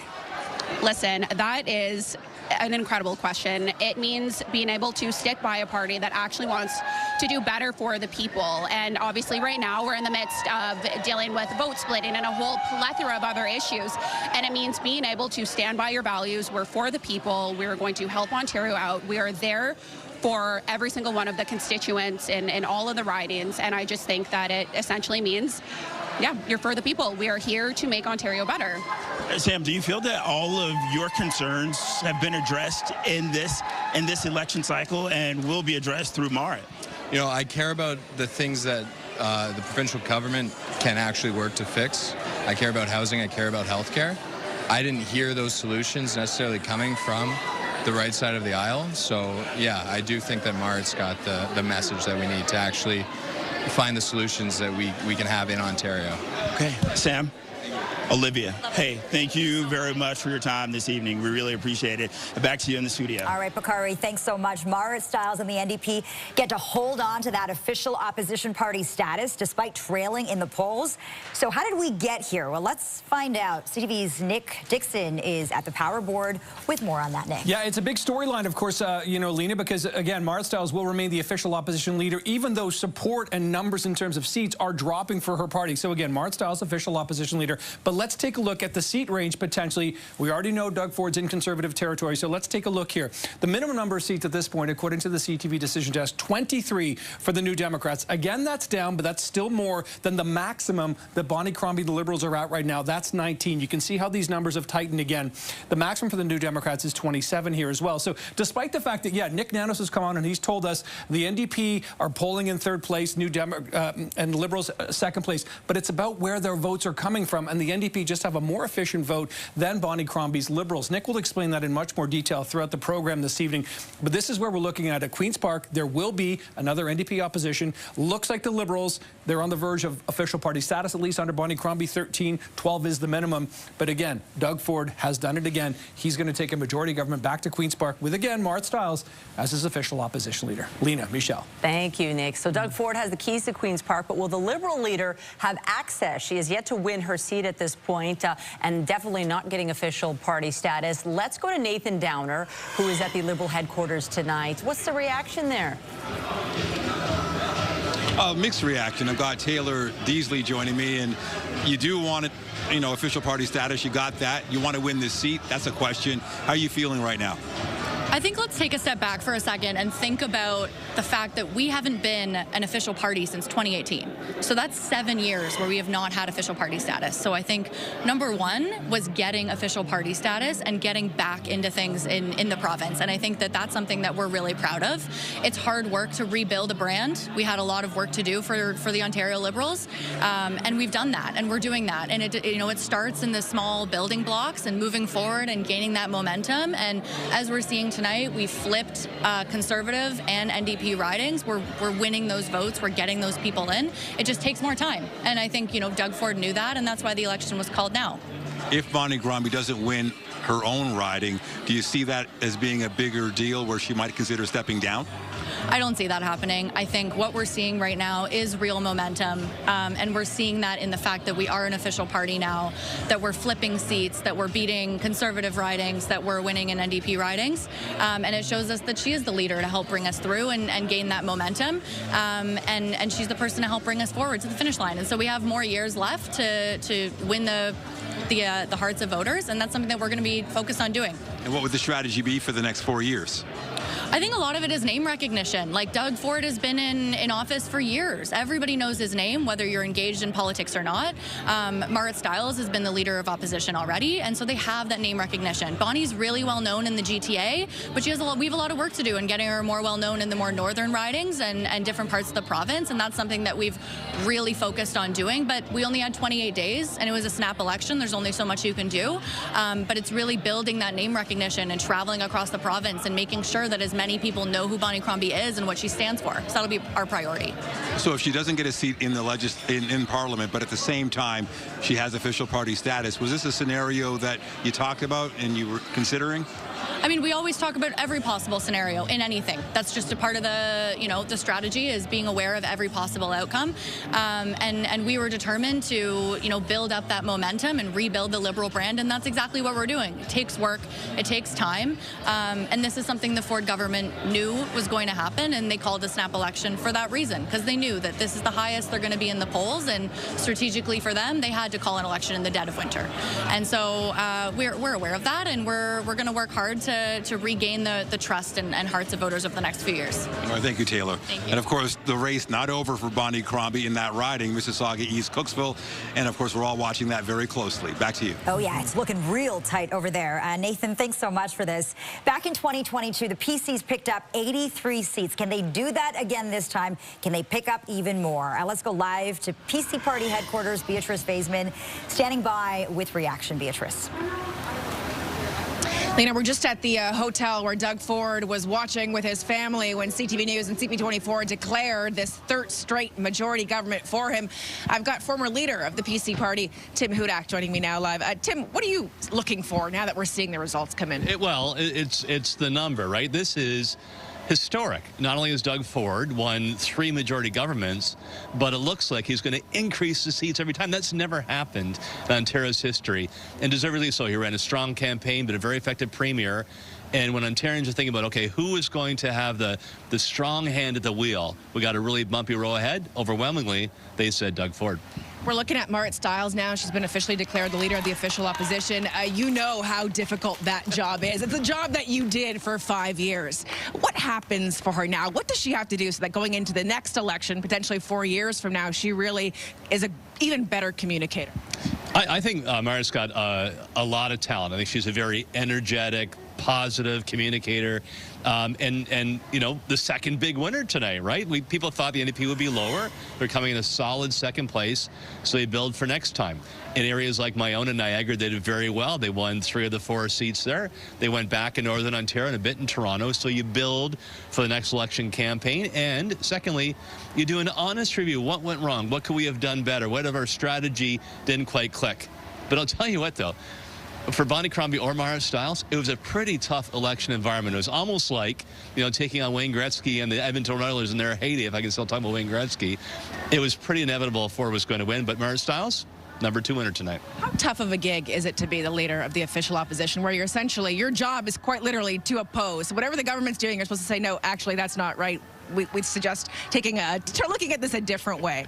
Yeah, I mean, look, it's an honor to have that pleasure to serve, and I wouldn't trade my days, even though I didn't win and become premier. I wouldn't trade my time in politics for anything. But it is demanding, because your duty is to oppose, to hold the government to account, to point out a different way. It can get you down being negative sometime, but the chance actually to be on the stage, to fight for what you believe in and your vision for the province of Ontario, lead a team, incredibly rewarding. It looks like the voters bought into what Doug Ford was selling this election, the third election in a row. I mean, when you look at Doug Ford when he was elected leader 2018, what does the evolution of Doug Ford look like to you, Tim, as the premier of this province? Yeah, it's certainly different Doug Ford than when you saw elected in 2018 and each subsequent election. He's really risen the occasion. Like, these are times that we have not seen in our lifetime. We're under threat to our greatest trading partner, 500,000 manufacturing jobs that could be lost in our province. Every day you don't know what the president's going to put out on his phone. And we've had a leader here that stepped into a vacuum, not only for Ontario, but for Canada, who has a vision that I hope will catch on in making Canada stronger and the Americans stronger, creating jobs here and there, making life more affordable and stronger defense around our continent. I really hope now that he has an even stronger majority, that Doug Ford's voice will catch on across Canada and help bring us together with the Americans later on this year. Certainly a unique campaign. Tim Hudak, thank you so much for your time. Thank you so much. So we're standing by, see if we can get a word in with Doug Ford as he leaves the hotel and heads over to the Toronto Congress Centre, where Siobhan Morris has been reporting all night long over at PC headquarters. And then we'll be heading that way, too, to continue the coverage live here on CP24 and CTV News. Back to you. Thank you, Beatrice. And speaking of our Queen's Park Bureau Chief, Siobhan Morris, let's check in with her at PC Party headquarters. We are watching to see if the PCs grow their seat count. It's very possible at this stage in the game, Siobhan. It is. I just saw the numbers slip below where we were at dissolution, so that would be a disappointment, I think, to the PCs who've been hoping to grow that number. I want to bring in Scott Reid, though. Scott, you had said that you've noticed something kind of funky about the proportion of the vote and how it's translating into seats looking at the NDP and Liberals. Well, the big battle that people were watching for tonight was that for official opposition. We know now the NDP have won, and here's the reason why. The NDP received 18%, as of now, 18% of the popular vote across the province. Right? That's more or less in line with what a lot of the polls are saying. Liberals, almost 30, just a niche under 30%. And the Liberals are trailing by a dozen seats. So that tells you, we've heard this phrase, and people say, well, oh, the NDP have a more efficient vote. Well, you're sure shoot they do, because to pull out twice as many seats on 12% less in the popular vote, that tells you that the NDP machine in those critical ridings came through.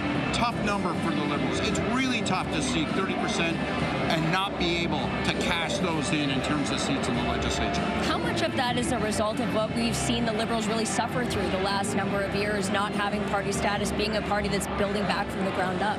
It's 100% owing to that, because the party doesn't have any of those sinews. It doesn't have any of that muscle. So when you've got a close riding and you say, well, if we could just get 100 workers to pull people to the polls, we have our vote ID'd. We know we're going to get 30% provincially. We know we got 42% in this riding, and yet they can't actually get that job done. That's the challenge. In the places where they needed to pull that vote, they didn't have the machinery, and that's a legacy of 7 years of being out of government, or out of official party status. The good news for the Liberals, and there isn't an acre of it tonight, the good news is they're back in official party status. They'll have those resources to rebuild and to renew themselves. If Bonnie Cromby doesn't win her seat, though, even if they do have status, is that something that she would be prepared to give up, do you think? Her campaign, I was just in contact with them, are insistent. Bonnie has no intention of stepping down, even if she loses her seat in Mississauga. So we'll watch that unfold. I'm not certain that if she returns the party to official party status, there's going to be a lot of pressure for her to step down, but it makes life more complicated. It makes it harder for her to break through if she's not in the legislature. And there's no question, they're very disappointed. They wanted three things. They wanted Bonnie's seat, they wanted official party status, and they wanted official opposition. So far, they're 1 for 3. So definitely some disappointment, as Scott said, for the Liberals and the NDP in some capacity. We are expecting a lot more excitement, of course, here at PC headquarters when a re-elected Premier Doug Ford emerges. We'll stand by for that. Siobhan Morris, live at PC Party headquarters. Thanks, Siobhan. This is CTV Ontario Election 2025. More live coverage is coming up next. Stay with us.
Tonight, what can you show us at this hour? So let's talk about Brampton. You know, Peel Region has been a stronghold for the PCs over the last couple of elections. And look at this, Doug Ford at this point and the PCs, a clean sweep again. Leading or elected in 5. NDPs couldn't pick up. Bonnie Cromby, the Liberals couldn't pick up either. And the Greens really realistically weren't necessarily technically in the running considered by most people. But let's talk about vote efficiency. And for that, let's bring in Nick Nanos from Nanos Research, because this is a story of the night here. We can see the vote totals here, and it's like, okay, so Doug is 1, Bonnie Cromby 2, NDP leader Marit Stiles 3, but in fact, at Queen's Park, it's going to be reversed. Can you help explain, Nick, the differences here? Actually, you know, the other thing is, you know, Doug Ford actually got more votes in this election than in the last election. More Ontarians voted for him this time in terms of the percentage vote. So, you know, he wasn't able to convert that extra advantage into more seats. But check out the NDP. They're actually down about 6 percentage points compared to the last election, and they were able to still do really well. This actually, I think we have to give a tip of the hat to the NDP campaign.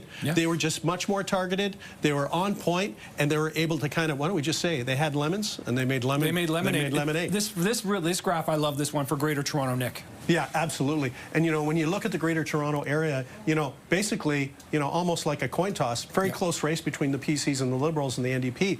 But, you know, what a difference in seats. Yeah, absolutely. We're, you know, in terms of the conversion.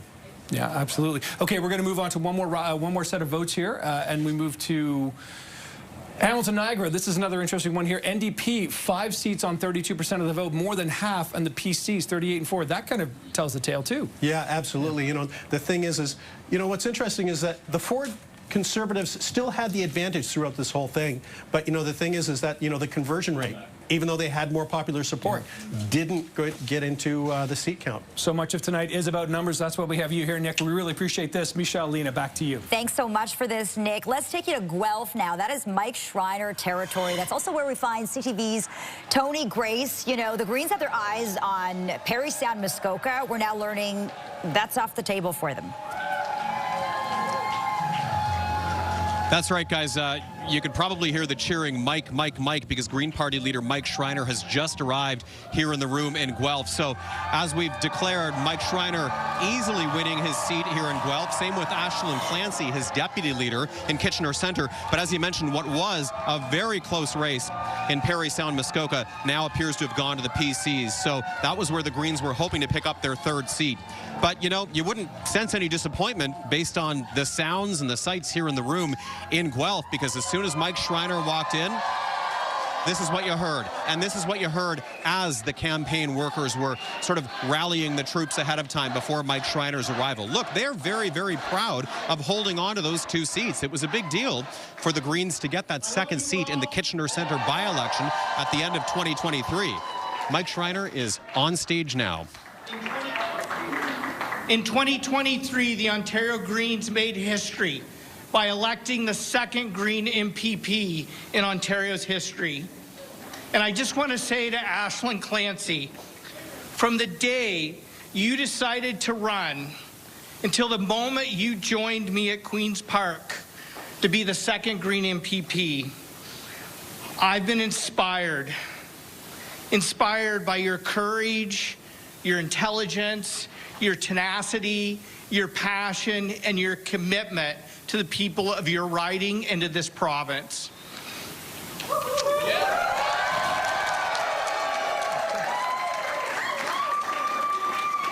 Together, we held Doug Ford's feet to the fire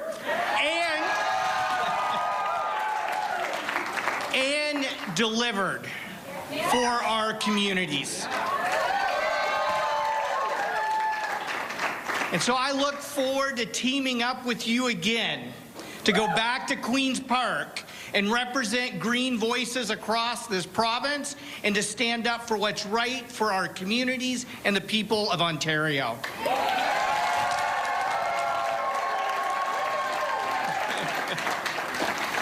You know what? Anyone who thought Ashlyn Clancy's by-election win in 2023 was a fluke was wrong, and we proved them wrong tonight.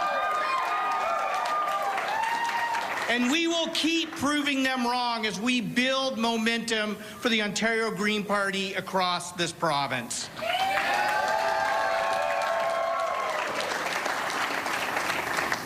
Our party is powered by people. And so I say to the people who ran, the people who knocked on doors, the people who put up signs, the people who braved the cold. And I got to tell you what, there were a lot of cold hands and warm hearts out on the campaign trail over the last month. I want to say to each and every one of you from the bottom of my heart, thank you, thank you, thank you for working so hard for the Ontario Greens.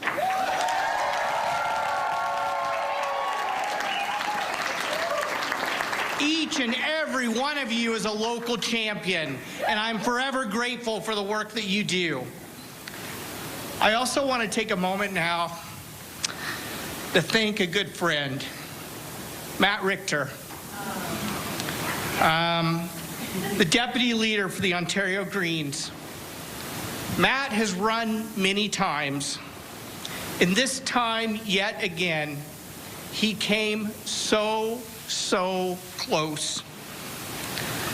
I know that tonight was not the results we had wanted, and I know they're not the results that Matt wanted. But I want Matt to know that you will always be a champion in my heart. You lead with honesty, integrity, and a commitment to your community. And if there was ever anyone who deserved to be an MPP, it's Matt Richter.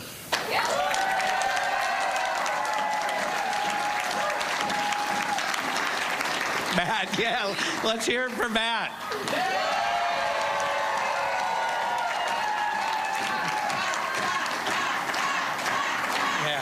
All right, a proud and grateful Green Party leader. Let's go over, because there's movement in Ford Nation. And as we await the next Premier of Ontario, we have learned that Bonnie Cromby has lost her seat. Well, she hasn't had a seat, but she's lost it, not getting a seat tonight. Let's listen to Doug Ford. Ontario, who've given you a third mandate, sir. Well, I'm very blessed. I want to thank them. I'm very, very grateful.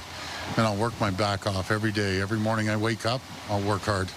Live on CP24 and CTV News, how are you feeling right now in watching those results? Third consecutive majority. It doesn't happen very often in this province, sir. Well, every election I'm always nervous, so we'll see what happens. Again, I'm very grateful to the people of Ontario, and we're going to make sure we protect the people of Ontario and protect their families and their jobs and businesses.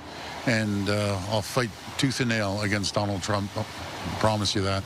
Is this the majority mandate that you were hoping for, or are you hoping for more seats? No, I'm just fortunate. It's quite a feat to win 3 majorities in a row, but I'm very humbled over it, so thank you. Thank you, sir. Congratulations. So Michelle and I were watching live as Premier Doug Ford now getting into the vehicle here with his family members, his wife Carla by his side. 3 of his 4 daughters here as well, watching the results roll in this evening here at a hotel near the Congress Center. Now the family on their way to celebrate this 3rd consecutive majority over at the Toronto Congress Center, where I'm sure there are dozens and dozens, if not hundreds of people. I haven't been there in a couple of hours, but I'm sure it's packed waiting to receive now Doug Ford, Premier for a 3rd time here in this province. You heard him say he plans to work his back off, feeling very grateful after receiving another majority mandate tonight. Back to you guys. Thank you, Beatrice. Premier Doug Ford on his way to the Congress Center now, where he will celebrate with hundreds of supporters tonight. Let's take you there. CTV's Siobhan Morris is standing by with the latest. Siobhan. I gotta say, Beatrice, there is still some room on the floor for her if she wants to come. There's lots of space still. The party's not really kicked into high gear just yet. I'm sure that'll change when Doug Ford arrives. Scott Reed, though, you wanted to talk about the NDP. What are you noticing? Well, we've already talked about how efficient their vote has been, how that's yielded so many seats. You hear the cheers. It just looks, it's been announced that Bonnie Cromby has in fact been defeated in the Mississauga riding. That's going to create complications for the Liberals, obviously. But going back to the NDP, I think what's so interesting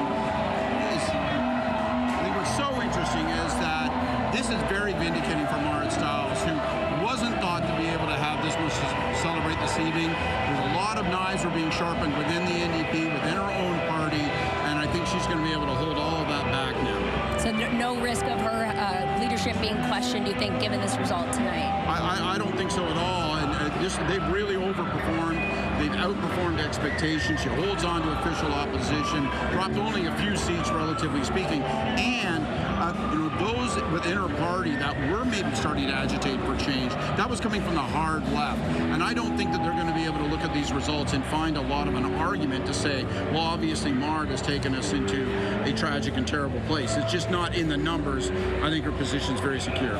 What kind of outreach do you think, if any, the Premier has to do now, knowing that he does have a 3rd majority? It is not bigger at this point, it looks like, than it was last time. And we know that the voter turnout is really low. Does he have to do anything to close close that gap in people's minds? I'm at 1,000% no.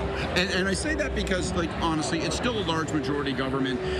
There are a couple ridings to come. We'll see. They are a little bit below expectations. I think a lot of that is a consequence of a low voter turnout. It makes a bunch of close ridings a little harder to predict.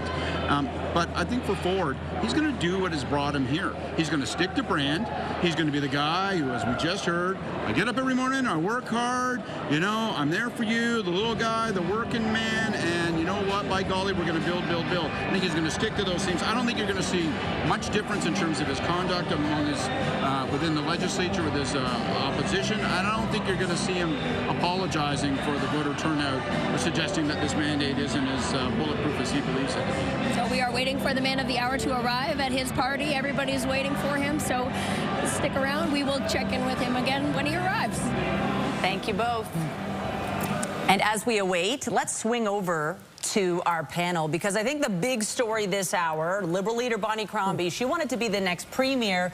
She has now failed to even win a seat. What does this mean? Yeah, a fascinating turn of events when you compound that with the fact that the Liberals were actually able to be so far ahead of the NDP in the popular vote, Michelle and Lena, but as Nick Nanos was pointing out and Nick Dixon, unable to convert that into a seat count that would even preserve Bonnie Crombie's seat herself. John Moore, I'll start with you. What's your read on that? It's not unprecedented that the party leader doesn't win, but because John Tory did that, actually. But at least his party was elected with the second largest caucus at Queen's Park. So it was something where he could go and run in another riding and then take his seat in the House. For Bonnie Crombie, it's, perhaps humiliating is too harsh a word, but this is not the outcome she was looking for. And people, of course, tomorrow, all of her proxies will go out and say, but look at the vote, look at the popular vote, look what she did to the vote. But it's another 4 years of being a rump caucus. I got to quickly say, I just got into my inbox a statement from Prime Minister Justin Trudeau on the outcome of this election, congratulating Doug Ford on his re-election. At this crucial time, he says, we must work together to defend Canadian interests, protect workers and businesses, and grow our economy. This includes making progress on the top-of-mind priorities of Ontarians and all Canadians, creating good-paying jobs, building more homes, and investing in health care and affordable child care. Together, the Prime Minister writes, we can build stronger communities and a stronger, fairer province and country for everyone. Kind of an interesting alliance that developed between those two individuals, Bill, over the years. As far as Doug Ford goes, we are standing by. We expect him to speak pretty soon. We just saw him talk to us right here. What was your take on his mood?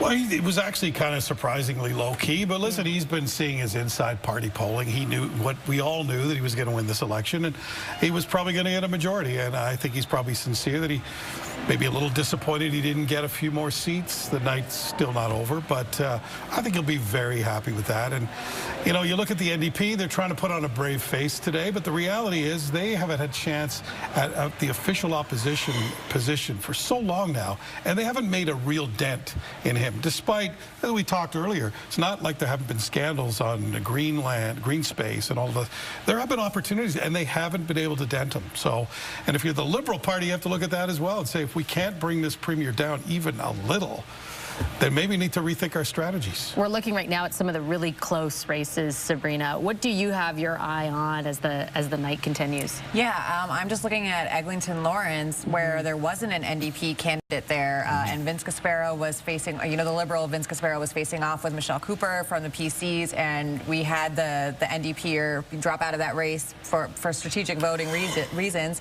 The margin right now is about 152 votes away. I mean, I wonder if that's actually going to go to a recount. You know, it could make a little bit of a difference. Maybe Doug Ford would be happier, obviously, if he gets a couple more seats. He did seem pretty somber there, but yeah, it just seems like the makeup of Queen's Park is already laid out now. Speaking of somber, we're looking at Bonnie Crombie now entering headquarters, you know, greeting some supporters, but Lena and Michelle, certainly a disappointing night, at least as far as her own electoral outcome is concerned. Absolutely. And Bonnie Cromby is, yeah, as you mentioned, Vash, she's just arriving at party headquarters. She's got to do this, right? Put on a brave face for the cameras, hug the supporters, thank the voters, her team. But this is a devastating night for the leader of the Ontario Party. John, you talked about, you know, the fact that this is humiliating might be too harsh a word. What do you think is next for the Ontario Liberals? Like, how do they bounce back from this, or do you expect that they'll try to reframe this tomorrow? Oh, they'll try to reframe it, but they've got to figure out what the way forward is going to be for them. And I was thinking about this as like a sports Bonnie team. Cromby getting ready to speak. Yeah. Let's listen in live. And thank you for being here. I want to thank each and every one of you for everything you have done in the last 28 days. Oh my gosh, those snowbanks, the salt, how many pairs of shoes have you ruined? You've really stepped up. And many of you put your name on the ballot that are in the room here tonight. So, listen, running for office is no small thing. So no matter who you ran for, or our province and our democracy are better because of the hard work, right? Yeah. So thank you. I know tonight isn't exactly the result we were looking for, but you should be very, very proud of what we did tonight.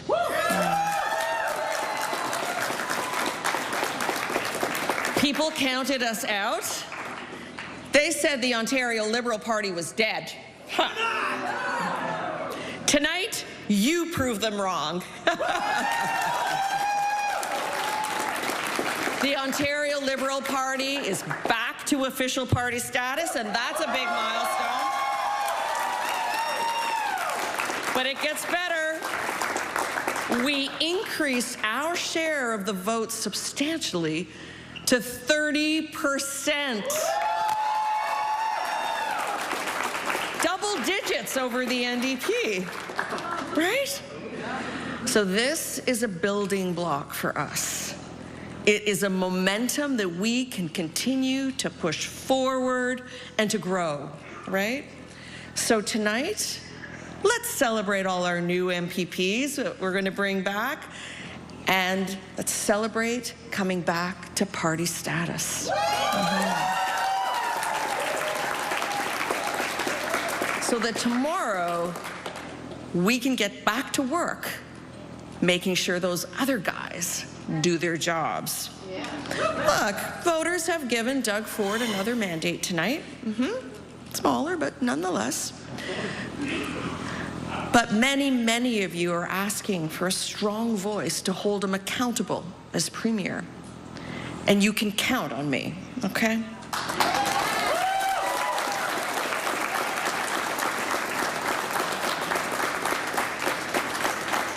So I'll say this tonight, Doug, we'll be watching. Yep. We know Ontario can do so much better, right? And you know I'm not going to slow down, not for 1 second when it comes up to standing up for the people in this province, right? I'm going to continue to fight for our public health care system every single day, right? Doug, you promised a lot of things during this campaign, and one of them was to get people more family doctors. And I'm going to hold you to it. The Ontario Liberal Party is going to hold you to it, right?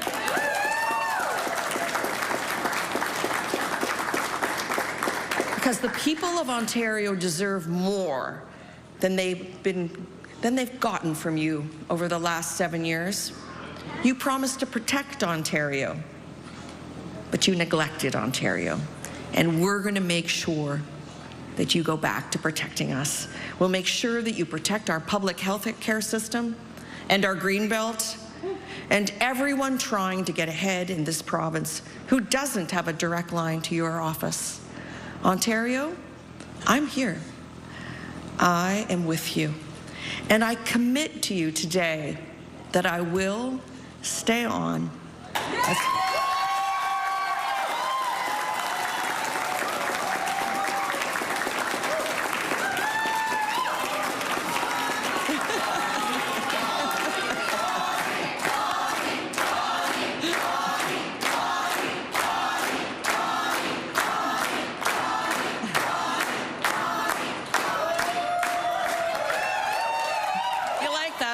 tell you again. Okay. I commit to you that I'll stay on as Ontario Liberal leader so that I can keep fighting for you. Thank you, everyone. Thank you.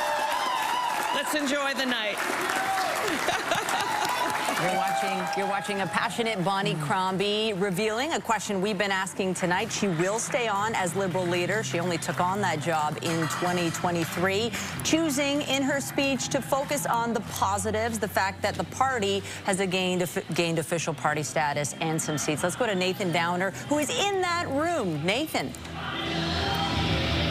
Yeah, I think the room is a little bit mixed. A positive note, though, Bonnie Cromby making the big announcement. She's not going to step down. She will stay with the party. And they did make some gains. They have official party status. So to recap, she says it wasn't the result that they were looking for. They were hoping to do better, and they were thinking big. They were hoping to be the official opposition. They were also hoping Bonnie Cromby to win the riding that she ran in, Mississauga East, Cooksville. That didn't happen. So, yeah, a little bit of disappointment, but I think the big takeaway, of course, is the fact that Bonnie Cromby is going to stay on for 4 years. And I was, asking one of her strategists before this speech, what's Bonnie Cromby's plan? And she said with confidence, they did consider this scenario, gaining more seats, getting official party status, but not winning in the riding that she ran in. And they had decided that she would continue on anyway. So the fight's not over. It was a snap election. They're looking at the positives. They did get 30% of the popular vote. So again, that's another gain. And they're going to use that as momentum to move forward. So I think for the first time since I've been here, things have kind of picked up. There's a bit more of a buzz, a bit more of a positive feeling. And that's because of what their leader, Bonnie Cromby, just had to say. All right, Nathan Downer live in Mississauga. Thanks for this, Nathan. We're going to take you to Ford Nation now. That's where we find CTV's Siobhan Morris, and we understand the Premier is about to address that crowd. Siobhan, what are you hearing? Any minute now, we are expecting that to happen. You saw him with Petrus speaking, leaving a hotel where he was watching the results come in. Scott Reid, what do you think that Doug Ford needs to do in this speech, re-elected Premier for a third time? I think first and foremost, he's going to claim the mandate that he said he was looking for. So I expect him to say, I went out, I called this election, I asked people to vote for me, they have, and that means I have a mandate to take on Trump, to put in place the protections for our jobs, for our industry, for our workers. I think that's what you're going to hear from him. There's going to be a lot of thanks, there's going to be a lot of applause, there's going to be a lot of dunking on the 10-foot rim, and he's going to be very happy. But I think most of all, he's going to say this is a mandate, and I intend to embrace it fully. What kind of things do you think he's going to dunk on? You don't underestimate this guy. He's got 3 majorities in a row. I think he can probably dunk, at least on an 8-foot rim. Look, I also think you're going to hear him, not tonight, but now the question is, well, what will he do with that mandate? And we know that there are going to be tariffs imposed next week.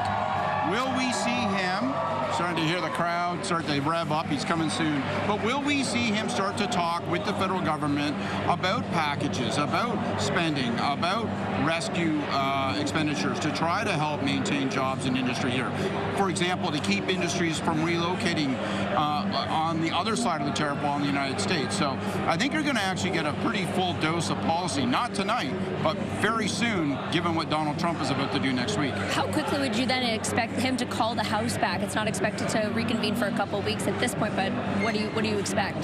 Their habit politically has been to let the House not return all that often, but I think there's an argument to be made since he asked for this mandate to deal with this crisis, and if that crisis is going to intensify next week, then he may want to move it back a little bit quicker. So we'll wait and see, but I would not be surprised to see if he tries to reconvene it end of March, April, certainly by May. I don't think we're going through to the fall without the legislature being in session in order to address some of these issues and the spending that will be required.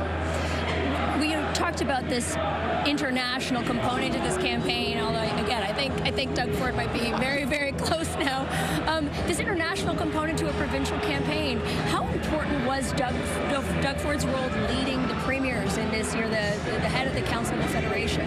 I think it played an important role because it allowed him to consistently position himself, not just as a Premier of Ontario, but a leader on the national stage and in the international context. It built out his brand.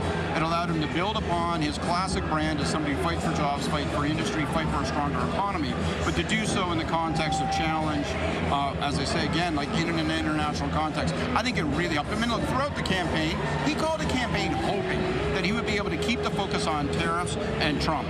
And almost every darn day of this campaign, Trump was right in the news cycle, stuffing the conversation about tariffs right down our throats. got asked today, maybe you have a better answer to this than the one that I gave, was people wondered what is it about Doug Ford that allows him, after all the scandals he's been through, to be in this position, returning his party to a third majority consecutively. How is that possible? He's very comfortable in his skin. As a political player, as a political character, he knows exactly who he is. He communicates it, he reinforces it day by day. His campaign and his government builds and fortifies it constantly. Just think about this. No government in the history of Ontario has spent as much money advertising, reinforcing these economic themes, hammering away time and again. And the same thing on the party operation. They're raising money and they're spending money doing partisan advertising in support of Doug Ford, his brand. And I think you're seeing the effect of that with these three majority governments. People know who Doug Ford is, and I think Doug Ford can make the case that he knows who he is as Premier and as a politician. You talked about those political ads. What do you think has worked so well with those ads? The ones that are not, the ones putting Doug Ford front and center, the party front and center. Why have those government ads worked so well to the party's advantage?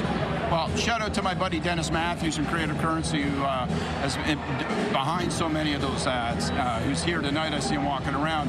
I think what has happened is you got to look at it in the context. I don't want to go all nerd on you, but from a political perspective, the importance of earned media, the ability to use earned media to reach, to connect, and to influence the thinking of the average voter, it's really diminished over time. We've seen media diminish in terms of its reach.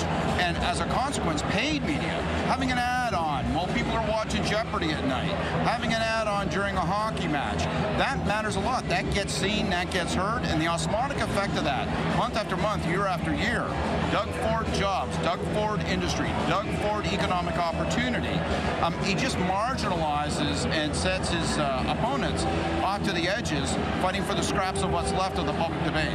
This is a very different Doug Ford that ran for office in 2018, right? And even the guy who was leading the province through that first very unruly summer, I would say. I just saw the Ford family walk by us here, so, and it makes you think. At the beginning of his campaign, or at the beginning, I should say, of his political career, when he was at City Hall, he was seen as, the unpredictable brother. He was seen as the bully. He was seen as the muscle of the Rob and Doug Ford duo. Obviously, Rob Ford's no longer with us, but it's almost like he borrowed his brother's popular and populist appeal and has channeled it throughout his time as Premier. There's not a hint of bully in his general disposition these days. It's all about building. It's all about popular. It's all about being the guy that you want to have a barbecue with over the backyard fence. That's what he wants.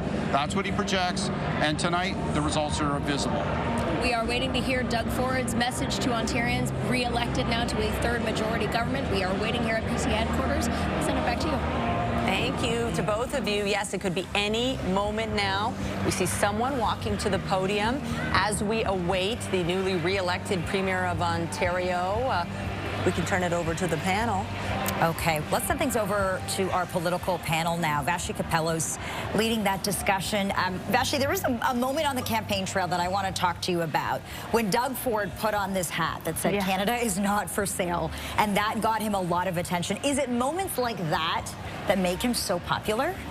I think it's a large part of it. Yeah, I think Scott really encapsulated in some of his comments what Doug Ford's appeal is, but so did that hat, right?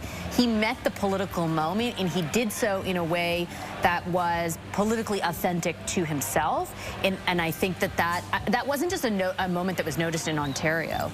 That was a moment noticed across the country at a time of really an absence of that kind of leadership or those moments at the federal level. I don't know, Sabrina, if you felt the same way, but I bet you in a year when we look back retrospectively, that moment that Lena just picked out is like the definitive moment when he probably clinched things. Yeah, and we saw, Liberal leader Bonnie Cromby kind of try to make a play on that with her hat of her own, calling out healthcare. Obviously, it didn't, play the same way for her. But as Bill and John were saying earlier, this is just Doug Ford's shtick and something he's very good at doing. I mean, like, you know, he makes mistakes and then walks them back, and people seem to forgive him for that. He's like been Teflon premier, and I think it also speaks to the campaign too, right? Like, they really ran a tight ship. They didn't allow him to really speak to media one-on-one unless you were a reporter in the States, right? So they didn't let their candidates speak. I mean, that is something that a frontrunner does. I mean, obviously us journalists, and it's a disservice to the public, but it worked for them. They stayed on message, and so yeah, I really think that there is something to Doug Ford where it seems like he's got this Midas touch, and it's really hard for his rivals to take him down a peg. Before Ford speaks, can we talk about Bonnie Cromby's I was just going to say, no love lost there. She did not walk the Stations of the Cross. She did not concede. Yeah. She did not congratulate the Premier. And she behaved as if he's some sort of a pretender, that this was an illegitimate victory and I'm going to be watching you. And that, for me, displays this notion I often talk about, which is never presume that the things you don't like in a rival political figure, that all that stuff is shared by everybody else. Yeah, she showed me she still doesn't get it. It's like the Democrats in the U.S. They can't beat Trump because they don't understand why people like him. I don't like him, but I understand him. When she tries to portray the Premier as she did there with, you know, his phone is open to his big cronies, his wealthy friends, his developer. When you talk about that, people don't buy it anymore. The Ford family brand has been so strong for so long. They're still the family that gets a call from somebody across town, and they show up with a truck with asphalt, and they put it in the woman's driveway to fill the hole. That's who he is. Whether you like it or not, whether you believe it or not, that is hardened in like concrete, and they keep trying to chip away at it. It's not the way to do it. Well, even if you do have criticisms, John, like there are many Ontarians who do, it felt like the timing was just weird. Like, that felt like a speech you would have given 2 days ago at the end of the campaign, not once the verdict had been rendered. But even before we got the verdict, I mean, we've been on the air for about 3 hours, 3.5 hours, and I found NDP spokespeople and candidates and Liberals were relitigating the election.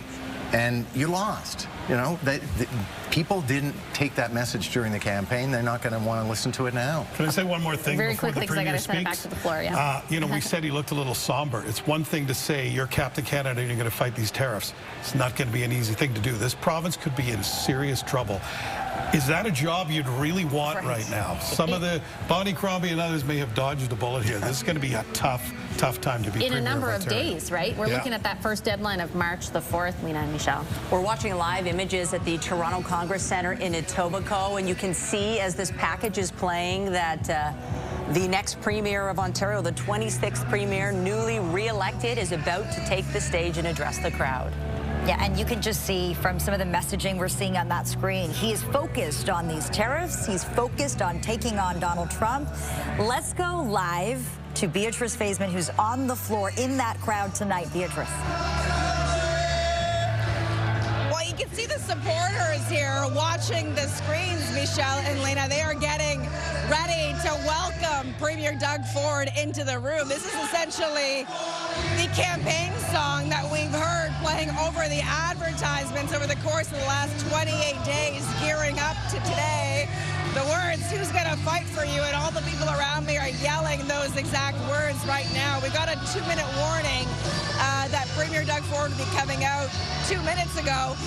And so I imagine as soon as this video is done playing here, we'll start to see him. But, I mean, if you look around the room, and of course we're showing you the backs of people's heads as we're looking up at the stage, people here excited. They are anticipating what Doug Ford is going to say as he gets this third majority mandate from the voters of this province, something that is rare, not only here in the province of Ontario, but rare across the country. Let me see if I can bring in the president of the Ontario PC party here, Michael Diamond.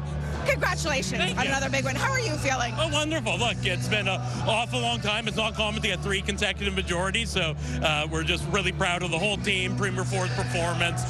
Great historic night. I know you were with Doug Ford crisscrossing this province. What did you hear from the voters from Ontario? Look, there was certainly a lot of concern about who would, as the song playing behind us sang, fight for the people, for their interests, and Doug Ford was clearly the answer to that question. So we're really gratified by the mandate from the people of Ontario. How rare is it, Michael, to have these federal topics make it to the way to the forefront of an Ontario provincial election? Well, look, we're living in unprecedented times. You know, we see instability south of the border, and that's causing concern in Ontario. So this was the top-of-mind issue. Who's going to protect the economy of Ontario? And again, Doug Ford was obviously the answer to that. And as we get ready to hear the welcome here, thank you for your time, Michael. The Premier of Ontario being introduced on stage right now. So I will pause here as we take in this moment of him coming on stage to a room full of people who support Doug Ford and the message, Protect Ontario, being projected on the screen behind him. Let's listen in. Wow. Thank you. Oh, thank you so much. Thank you. Boy, what a crowd. Thank you so much, and what a night, and what a result. Thank you so much. Together we have made history. Together we have secured a strong, historic third majority mandate. A mandate to protect Ontario from the bottom of my heart. I thank you for being here, for sharing this incredible moment with me. To the thousands of volunteers right across this province who braved the cold, who knocked on over 2 million doors, tonight belongs to you. Thank you. I want to begin by thanking Carla and my daughters for your endless support. I couldn't do this without you. I also want to thank Marit Stiles, Bonnie Cromby, Mike Schreiner, and every single person who put their name on a ballot. We can disagree on policy, but there's no question at all, each one of them loves our province, and each one of them loves Canada, the greatest country on earth. Democracy only works if people are willing to step up and step forward. Our province is stronger because of your decision to do so, so I want to thank all the candidates. During my time in office, I hope I've proven I will work with anyone, I will work with everyone to get things done. Now, as we stare down the threat of Donald Trump's tariffs, I will continue to do just that. I will work with every level of government and every political stripe, because fighting back against Donald Trump, standing up for Canada, it will take a full Team Ontario effort. It will take a full Team Canada effort. Friends, over the last 7 years, we've made so much progress together. Over 1 million more people are working today than when we were elected in 2018. We've attracted over $70 billion in new investments into our economy, in new auto and battery plants, in our manufacturing sector, in new life science facilities, in Ontario's growing tech sector. Now together, we have to fight hard to protect our progress. This election, we ask the people for a mandate, a strong mandate that outlives and outlasts the Trump administration, a mandate to do whatever it takes to protect Ontario. Well, friends, the people have spoken. They're ready to stand up for Canada. This election, we ask the people for a mandate to make Ontario the most competitive place in the G7 to invest, create jobs, and do business. The people said yes. We asked the people for a mandate to unleash the awesome economic potential of the Ring of Fire. The people said yes. We asked the people for a mandate to build up our economy by tearing down internal trade barriers, and the people said yes. We asked the people for a mandate to cut red tape and the excuses, streamline approvals, and build things faster, the people said yes. We asked the people for a mandate to get the federal government out of our way so we can get shovels in the ground on the projects that will build the true North Strong and Free. The people said yes. We asked the people for a mandate to build pipelines, to build rail lines and transmission lines, to diversify our trade, find new markets, new customers, and rely less on the old ones. The people said yes. We asked the people for a mandate to clean up our streets, crack down on crime, end encampments, and protect schools and daycares from drug injection sites. The people said yes. And we asked the people for a mandate to build Highway 413, the Bradford Bypass, Highway 3, Highway 7, Highway 11, Highway 69, to bring sanity back to bike lanes, to tunnel the 401, to upload Ottawa LRT, and build the future of GO Transit across Greater Toronto Area. The people said yes. This is our plan to protect Ontario. It's a plan that offers big and bold ideas. It's a vision for the future of our great province and a vision for the future of our economy. Ontario is blessed with everything we need to succeed, the best and most skilled workers anywhere in the world. A pipeline of world-class talent with 70,000 STEM graduates each and every single year. Northern Ontario's enormous God-given potential, offering every critical mineral the world wants, every critical mineral the world needs, and one of the cleanest, greenest grids in the world, with the first small modular nuclear reactors in the G7. You know, folks, it's no wonder the world has their eyes on us. They're looking at Ontario with envy. Now, it's up to us to unlock our potential, roll up our sleeves to get to work. We'll retrain workers for better jobs and bigger paychecks. We'll retool companies for new customers and new markets. We'll reshore supply chains to bring good jobs back home. We'll rebuild roads and highways to keep people working and keep our economy competitive. Friends, this election, we promise to do whatever it takes to protect Ontario. And I'm so proud of the support we received.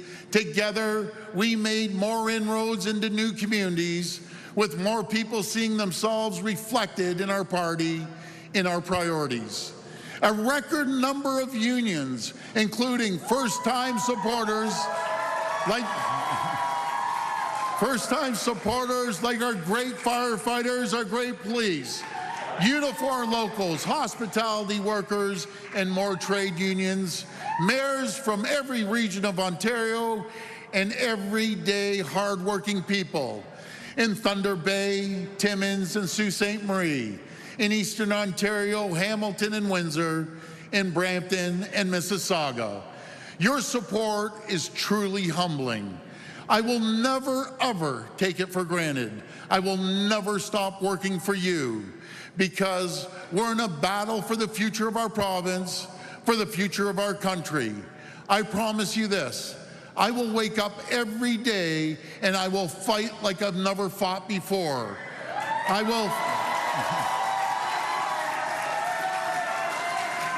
will fight for every auto worker in Windsor, Woodstock, St. Thomas, and Oakville, in Brampton, Ingersoll, Oshawa, Alliston, and Cambridge.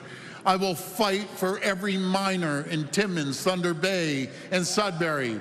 I will fight for every steelmaker in Sault Ste. Marie, Nanticoke, and Hamilton.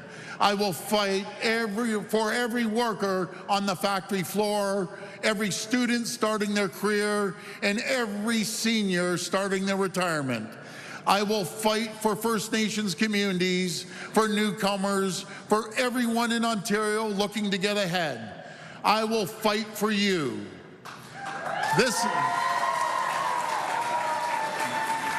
This election was about who we are, about the future we choose for ourselves. Donald Trump thinks he can break us. He thinks he can divide and conquer, pit region against region. Donald Trump doesn't know what we know. He is underestimating us. He is underestimating the resilience of the Canadian people, the Canadian spirit. Make no mistake, Canada won't start a fight with the U.S., but you better believe we're ready to win one.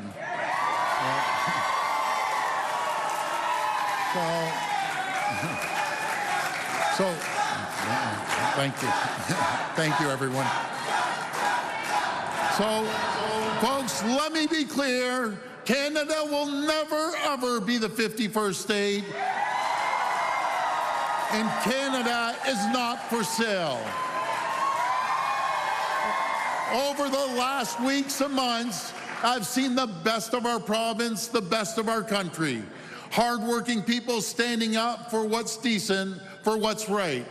It's you, the people, who will get us through this, who will fight for our future. Together, we're going to emerge from this stronger and more united than ever before. From coast to coast to coast, we're going to stand together. We're going to fight. We're going to fight for our province. We're going to fight for our country. Together, we're going to protect Ontario. I want to thank you, and may God bless the people of Canada. May God bless the people of Ontario. Thank you. Thank you, everyone. The 26th Premier of Ontario, newly re-elected, addressing supporters in Etobicoke and the people of this province. Let's go to CTV's Queen's Park Bureau Chief Siobhan Morris as the balloons are falling. A celebration underway tonight, and definitely a familiar mantra. He is vowing to protect Ontario. Siobhan, that message resonating with voters.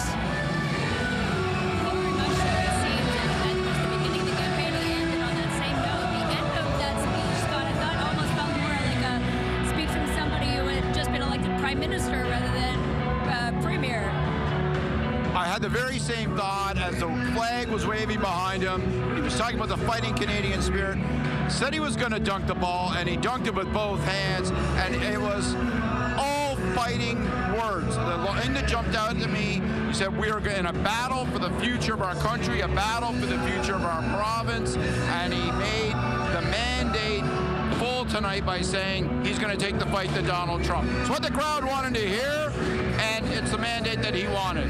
Any other big standout moments for you? He did talk about the union support that's been so critical to the PC party's success the last few campaigns. The wind-up at the end, where he invoked Trump and said that he doesn't understand our fighting spirit, where he pledged that he would lead that battle, again, as you say, not just a leader of the province, but positioning himself as a leader for the country. And interestingly, for a room full of conservatives, he positioned himself as the remedy, as the antidote, as the opponent to conservative Donald Trump, Republican Donald Trump. I thought that was interesting, and these guys lapped it up like honey.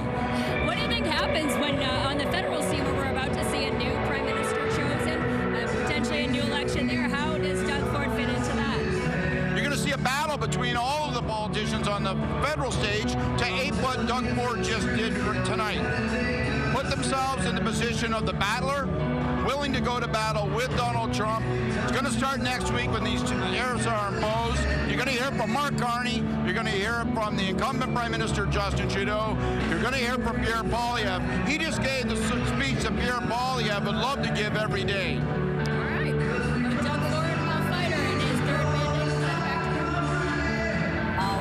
Siobhan Morris. Speaking of Scott Reed at PC Party headquarters, there's Doug Ford meeting with supporters tonight. He is surrounded by them. taking selfies. That's what tonight is about, thanking the voters, thanking the supporters.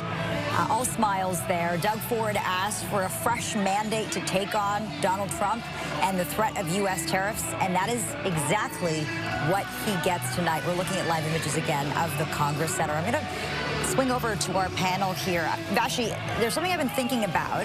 The federal conservatives, they're really looking at this. If you're Pierre Poilievre and you're watching tonight, what are you taking from this situation and the storyline? Well, the trajectory for the provincial conservatives here in Ontario and the federal conservatives could not be more different at this point in time. Where Trump has helped incumbents like Doug Ford, it has done the opposite for people pushing from opposition, in the case of Pierre Poilievre and in other instances, but primarily and most pronounced with Pierre Poilievre. So I think you're looking at the map and thinking, okay, look, the GTA doesn't look so bad. Perhaps, as Nick Nanos has said, that's still a ripe area potentially for federal conservatives, but you've got to acknowledge the degree to which Doug Ford met the moment where Trump was concerned and the degree to which it does not appear the federal conservatives did the same. John, you're shaking your head. You're nodding. I'm nodding. I'm nodding. You're nodding, I should say. And, you know, what's running through your mind? I thought that was a very solid speech. And one of the things that Doug Ford has that Pierre Poilievre hasn't until quite recently is positivity and a vision of a bright future rather than this sort of hellscape of the present that we're living in. And you would have noticed two phrases he kept coming back to, which was very good speech construction. And that was, the people said yes. So he mapped out all the mandates that he had asked for and said the people said yes. And then the whole fighting metaphor is excellent. I mean, that becomes the core of the speech. This snap election, it was a gamble. Clearly, it's paid off. But as we look at the results continuing to come in right now, you know, they've definitely gotten more seats. Okay, we are going to go to, you know what we haven't heard from? Marit Stiles. So we're going to go to NDP party headquarters as Marit Stiles greets supporters tonight. Certainly she got her seat, and she definitely is of the official opposition, which is a good thing. But if you look at the seat count as the results roll in tonight, they're not where they were at dissolution. Yeah, there's Marit Stiles again, meeting with supporters in Davenport tonight. That's another really interesting storyline. A lot of people thought Bonnie Cromby and the Liberals would finish in second place tonight. And you just see a very different story unfolding. The NDP able to keep their official opposition party status. Marit Stiles, this was her first election as leader of the party on the campaign trail. She really talked about health care. She talked about the affordability crisis, the homelessness crisis. And she really tried to take jabs at Doug Ford and take him on. And there she is, Marit Stiles, on the stage now in Davenport at her party headquarters as she gets ready to give her speech. All smiles tonight. Let's listen in.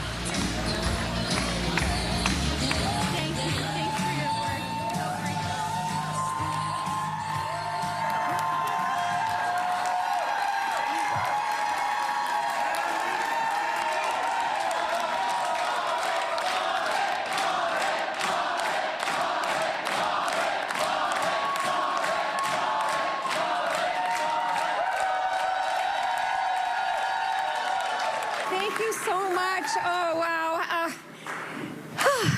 Hello, everyone. Bonjour tout le monde. My name is Marit Stiles.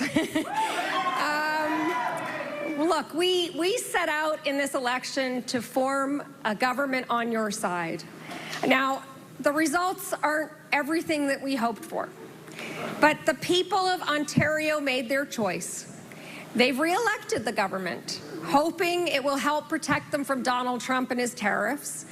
And they've entrusted me and my team to do a different, but also very important job.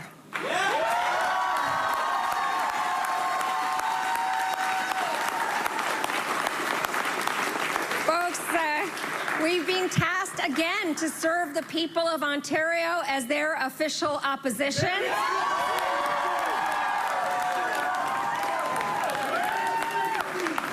And our job will be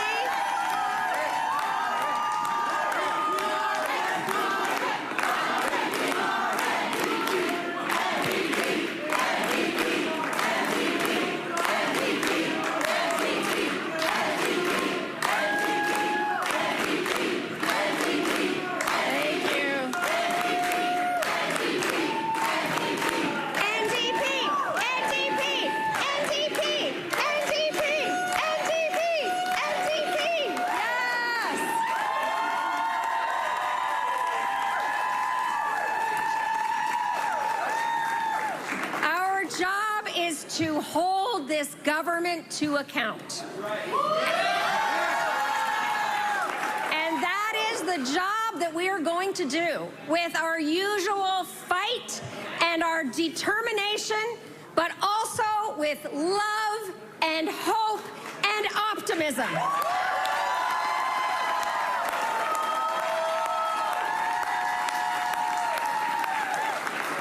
And you know what? In another few years, we are gonna face a rematch. And I'm there for it, my friends.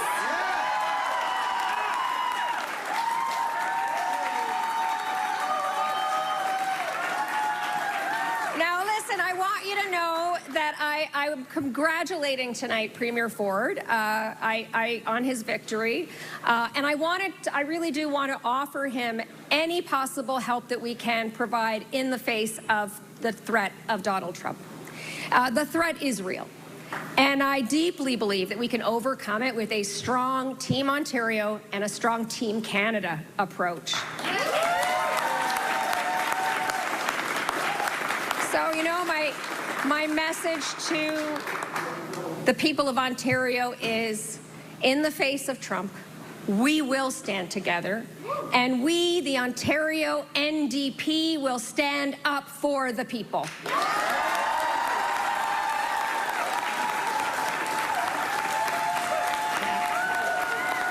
NDP leader Marit Stiles vows to continue the fight and work with newly re-elected Doug Ford. This is CTV Ontario Election 2025. Thank you for joining us. Doug Ford winning a decisive majority. And depending on how you're watching us tonight, our coverage continues in a moment on CTV National News or on your local late newscast. For those joining us on CP24, we'll see you right after the break with more. We'll leave you with this live shot from Ford Nation tonight. Stay with us as our extensive coverage continues tonight.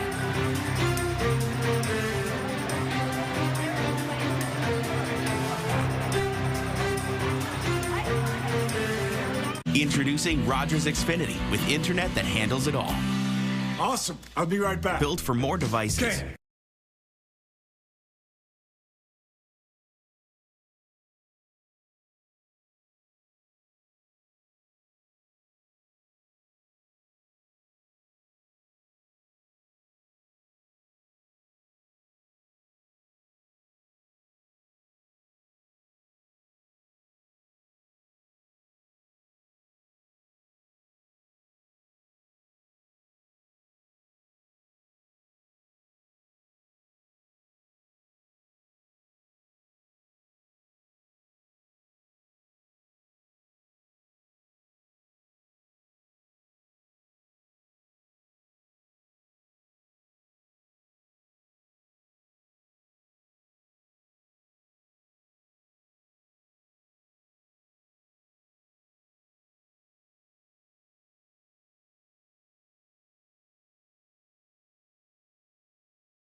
Doug Ford, how he beat his rivals, and who will form the opposition.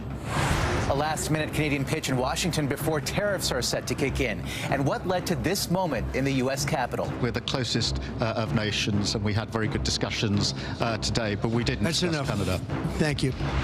Grieving relatives react to the possible discovery of human remains at a Manitoba landfill. All I could think about is I want my mom. What police are saying about the shocking death of screen icon Gene Hackman, his wife, and their dog, and who found them dead. Are they breathing? I have no idea. Plus, why Americans in Canada are severing their ties with the Stars and Stripes.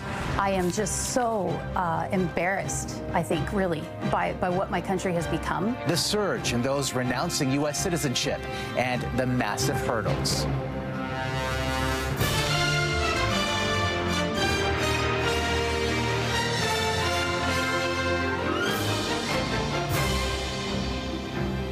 CTV National News with Omar Sachedina. Good evening. Ontario's progressive Conservatives have pulled off a rare political feat as we come on the air tonight. 3 back-to-back majorities. That's the first time that's happened in the province since 1959. Let's get to CTV's John Venevelli-Rao, who is standing by live at PC headquarters in Toronto. And John, the gamble of a snap election paying off for Doug Ford tonight. He pitched himself throughout this campaign as the man to take on Donald Trump and his tariffs, and he brought that up again, the U.S. president, in his victory speech tonight. What did he say? Well, he said he can't pit us against each other as Canadians, that Canada will not be the 51st state, and that Canada is not for sale. Messages we've heard him say throughout this campaign. And boy, right after 9 o'clock when the polls closed here, it just took a couple of minutes before the announcement was made that the PCs would get a majority, a third straight majority here. There was a huge cheer here. And while it is a big win for Doug Ford, it is notable that his party hasn't exactly gained any seats in the legislature. And the composition of the legislature looks an awfully lot like it did heading into this campaign. So for critics who said that the snap election was unnecessary, a waste of taxpayers' money, they may be feeling slightly vindicated by these results tonight. But no question, a third straight majority win is a huge victory for the progressive Conservatives. And Doug Ford, who said he wanted a strong mandate to take on Donald Trump and to spend big to counterattack tariff, the fallout from tariffs. Here's a little bit more of what Doug Ford had to say tonight. What a night and what a result. Thank you so much. Together we have made history. Together we have secured a strong, historic third majority mandate.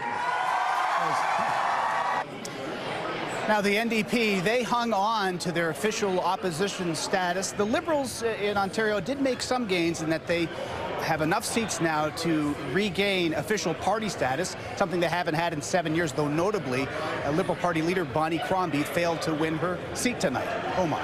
All right, John Venevelli-Rao at PC headquarters in Toronto tonight. John, thank you for this. Now, as we mentioned, Ontario's election campaign was dominated in large part by the threat of U.S. tariffs. Today, the U.S. president said those tariffs will take effect on Tuesday, as Canada again made a push in Washington, urging Trump not to follow through. CTV's Judy Trin explains. A full court press from Canada's top officials responsible for border security and drug enforcement, armed with a message for the American border czar, Tom Homan, that Canada is stopping fentanyl from being smuggled into the U.S. The evidence is irrefutable. The progress is being made. In my view, any test that was put on this country, on Canada, in terms of showing progress and meeting standards for the border, I believe those have been met. In a span of 40 days, the RCMP went on a crackdown, making 524 arrests and seizures across Canada, including more than 46 kilograms of fentanyl and more than 15,700 pills. Over 15,000 pills, not strictly fentanyl, but other pills as well. 122 firearms and multiple arrests, over 524 arrests. So that's a success. American data shows that last year, 19.5 kilograms of fentanyl was seized at the border. That equals 0.2% of the total. But that's not good enough for the president. The country should not be allowing those drugs to come into the United States of America, and we're not going to allow it to happen. So that goes on the 4th of March. From Blackhawks to drug detection dogs, Canada is spending $1.3 billion to fight the problem of fentanyl and illegal migration. If Donald Trump is unconvinced by the evidence, the Prime Minister says Canada will hit back. If on Tuesday there are unjustified tariffs brought in on Canada, we will have an immediate and extremely strong response, as Canadians expect. The federal government has a plan to retaliate with tariffs on $155 billion worth of American goods. It's a move that polls show 70% of Canadians support. Omar. All right, Judy Trin in Ottawa tonight. While hosting the British Prime Minister today, Trump was pressed about his past comments on a leader he will be meeting in Washington tomorrow. Do you think that Mr. Zelensky is a dictator? Did I say that? I can't believe I said that. Next question. The U.S. president seemed to deny calling Volodymyr Zelensky a dictator just days ago. And later, at that joint press conference with Keir Starmer, Trump shut down a question about his annexation threats against Canada. We had very good discussions today, but we didn't discuss Canada. Thank you. And Wayne Gretzky's wife is speaking out about the backlash the hockey legend is facing from Canadians over his support of Trump. On Instagram today, Janet Gretzky posted that the mean comments have, quote, broken his heart. Last night, Donald Trump defended his friend, calling him the greatest Canadian, and that he doesn't want anyone in Canada to say anything bad about him. Gretzky, so far, has remained silent. There is shock and mystery tonight surrounding the death of Oscar-winning actor Gene Hackman and his wife Betsy Arakawa. The bodies of the couple, along with their dog, were found by a caretaker who frantically called 911. Are they breathing? I have no idea. I'm not inside the house. It's closed. It's locked. I can't go in. But I see them. She's laying down on a floor from the window. Okay. Are they moving at all? No, dude, they're not moving. Just send somebody out here really quick. Hackman, who is 95 years old, and his 65-year-old wife, Betsy Arakawa, were found Wednesday inside their Santa Fe, New Mexico home. Police say they were likely dead for some time. A warrant reveals Arakawa's body was found in a bathroom near the front door, which was open. An orange bottle of prescription pills scattered on the countertop, and a space heater near her head, which detectives say could indicate she fell abruptly to the ground.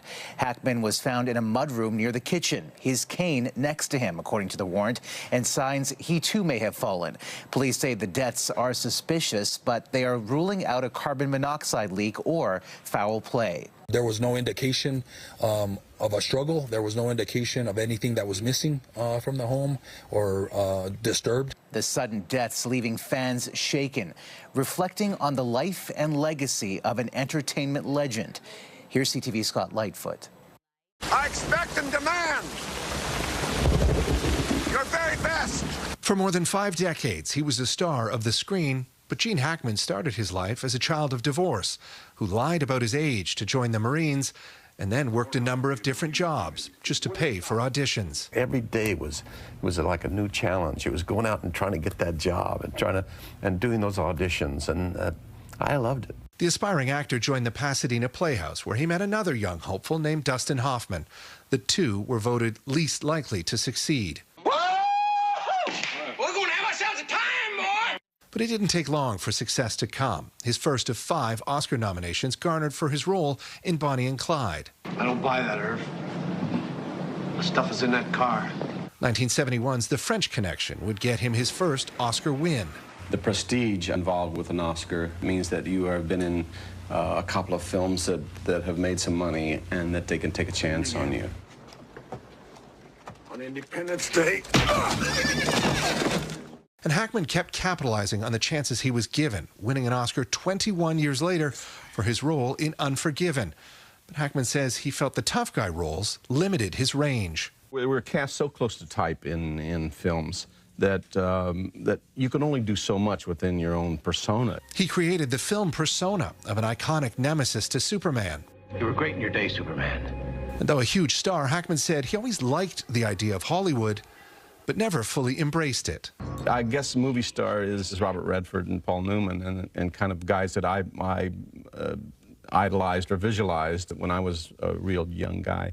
In the 1980s, Hackman and his then-girlfriend, later wife, classical pianist Betsy Arakawa, moved to New Mexico.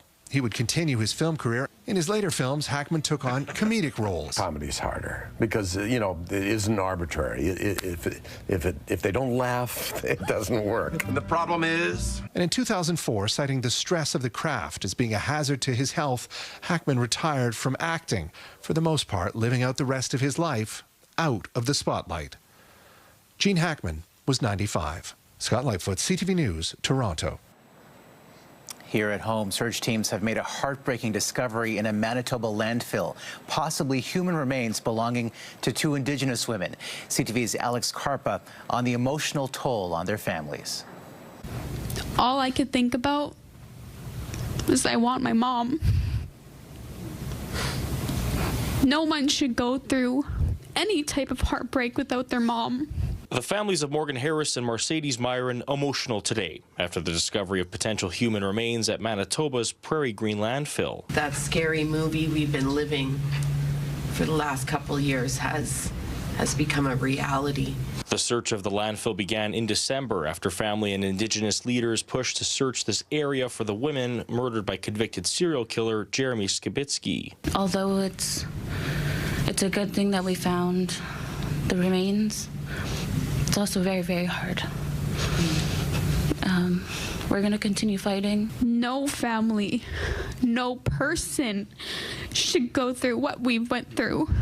Skibitsky was convicted last year of 4 counts of first-degree murder and sentenced to life in prison in the deaths of Myron, Harris, Rebecca Contois, and an unidentified victim named Buffalo Woman. Our stolen sisters deserve to be found, and they deserve to be honored, and they deserve to be laid to rest with dignity. Manitoba Premier Wab Kinew hopes the discovery could serve as vindication for the families. There should be a process if this is one of the loved ones of these families to provide identification, or if this is going to take us in a different direction, then we need to be open to that possibility too. Premier Kinew said the identification process could take a couple of weeks. Activity here at the Prairie Green landfill site was paused on Wednesday following the discovery, but has since continued on Thursday. The families of Myron and Harris have asked for privacy at this time. Alex Karpa, CTV News, Winnipeg. And Manitoba today became the first province to join the federal pharmacare plan. But the deal comes just days before Justin Trudeau steps down, raising questions about the future of the program. Here's CTV's Rachel Aiello. The federal-provincial agreement, worth $219 million, is the first of its kind, offering Manitobans improved access to diabetes medications such as insulin, as well as oral contraceptives, IUDs, and the morning after pill. Though, because the province already offers free contraceptives, the deal will allow Manitoba to expand access to menopause medications. We all know that when women, girls, folks have full autonomy over their own bodies and their reproductive choices, our communities thrive. But those struggling to afford these drugs now will have to wait until June, as that's when coverage is expected to start. And it's also likely after the next federal election. With the Conservatives calling the first phase of a national public drug plan radical, the Liberals are facing pressure from the NDP to get more deals done fast. We want to get it done as quickly as possible, not because of politics, but because people are suffering and people need help. How can we not have consensus on this? If that doesn't happen, public health care advocates fear the entire effort is at risk of being dismantled by a future government. Pharmacare has been hanging on by its fingernails for the last few months. We need a critical mass of provinces and territories to sign on to the agreement to really lock it down. British Columbia has signaled its intent to sign on too, but buy-in from the other provinces and territories remains to be seen. Today, the health minister said he's having good talks across the country, but didn't say how soon other deals could be done. Omar? All right, Rachel, thank you. And an update to a story we brought you last night. Nova Scotia's premier has now agreed to resume taking questions from the media at the legislature after saying this yesterday. By moving the scrums, I guess, probably 60 feet from where they were to this room, there's technology in here that will allow reporters to phone in. It's not something that is keeping most Nova Scotians awake. The about face comes after accusations Tim Hudak was curtailing press freedoms. Coming up, why Americans in Canada are saying no to the Stars and Stripes. I am going to set fire to this thing. The Americans renouncing their citizenship and why it may be harder than they thought.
tvnews.ca.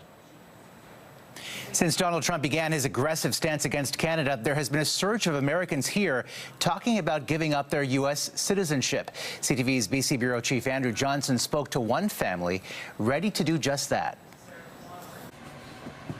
I am going to set fire to this thing. Jennifer Doxey doesn't want to be an American anymore. I value the opportunity to live in Canada, and I am just so embarrassed, I think, really, by what my country has become.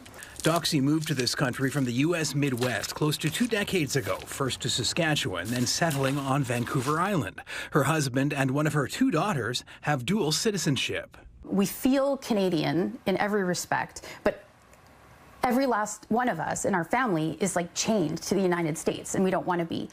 The tipping point? Trump, his tariff threats, and talk of annexation.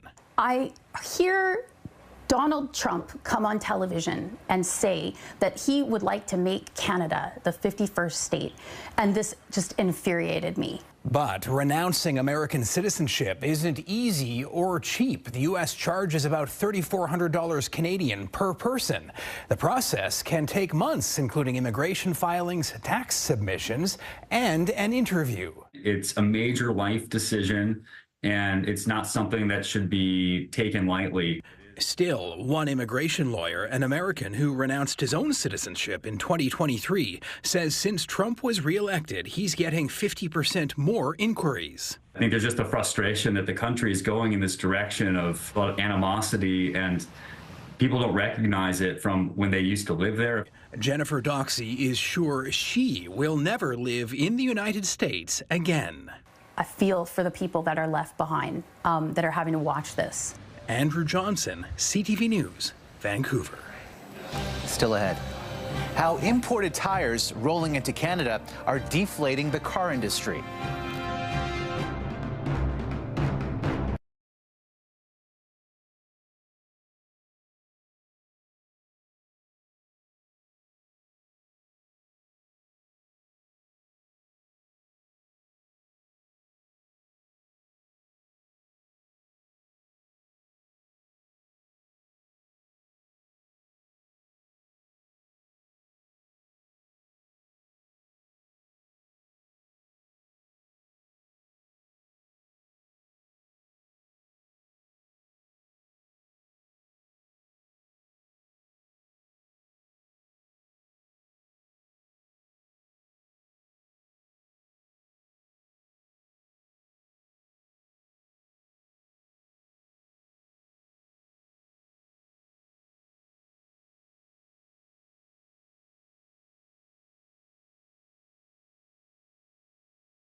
Nova Scotia's largest export to the United States, and that's why a concern raised by the province's premier is gaining a lot of traction. Here's CTV's Paul Hollingsworth. Nova Scotia's 3 Michelin tire plants represent a key cog in the provincial economy, generating $1.3 billion in annual trade. They're an important producer to a supply chain throughout the United States. Premier Tim Hudak says trouble is now hovering over the tire industry. He wants Canada Border Services Agency to examine the number of tires coming into the country from China, Cambodia, and Vietnam. These tires are usually less expensive. Hudak says they are undermining the stability of the tire industry. We're asking them what information they have if they think it warrants an investigation. Yeah, it's been pretty busy.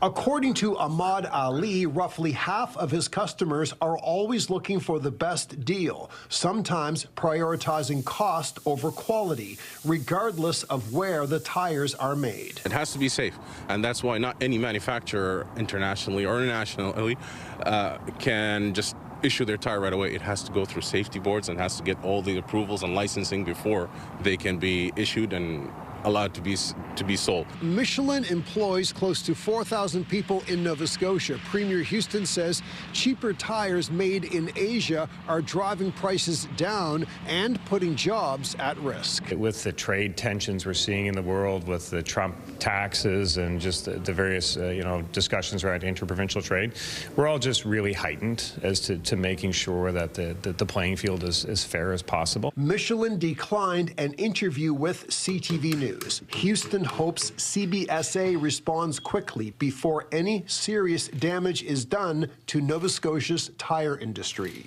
Paul Hollingsworth, CTV News, Halifax. Still ahead, what inspired one man to create this display of national pride?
Roots through creativity is now blooming with positivity. Here's CTV's Adam Sawatsky on the growing patriotism. About 18 years ago, Sahoshi Irvin says his ordinary day suddenly turned extraordinary. I had a vision to create the most beautiful place on earth. The most beautiful place on earth? Yes. How are you qualified to do that? Anyone's qualified to do it. Now, before Sahoshi explains why, you should know that although he had been qualified to be a carpenter for decades, it wasn't a beautiful building he felt compelled to create. Then you can make the most beautiful place right here. On this lifeless section of sidewalk in front of his home, with flowers. I knew nothing about gardening, nothing. I just knew photosynthesis occurred, that's it. So Sahoshi enlisted the help of friends and neighbors and transformed the boulevard into a bounty of blossoms, which, he says, helped the neighborhood blossom into a more joyful place. That's my raison d'etre, let's say, is to just give joy in whatever way I can. While he spends thousands of hours a year caring for his garden, you should know that Sahoshi is also a former triathlete who says he's run across Canada and cycled across 48 states. I don't get political about it, but we want to stay as Canada. It's not a 51st state. So, while he waits for thousands of bulbs to bloom here, Sahoshi's expanded his garden to the other side of the sidewalk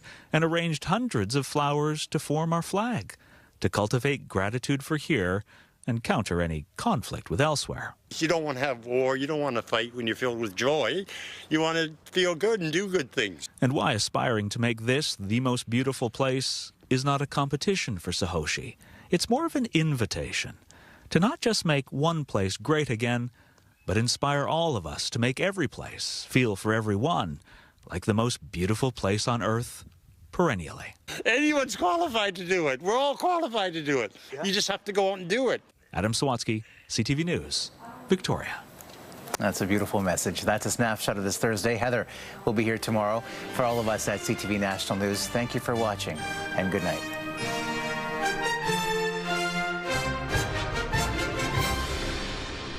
Canada's #1 newscast for excellence in journalism. We begin tonight with breaking news. CTV National News with Omar Sachedina, winner of the Canadian Screen Award for Best National Newscast. Watch weeknights at 11. Sharks are territorial, they hold grudges, and we're moving right through their breeding waters.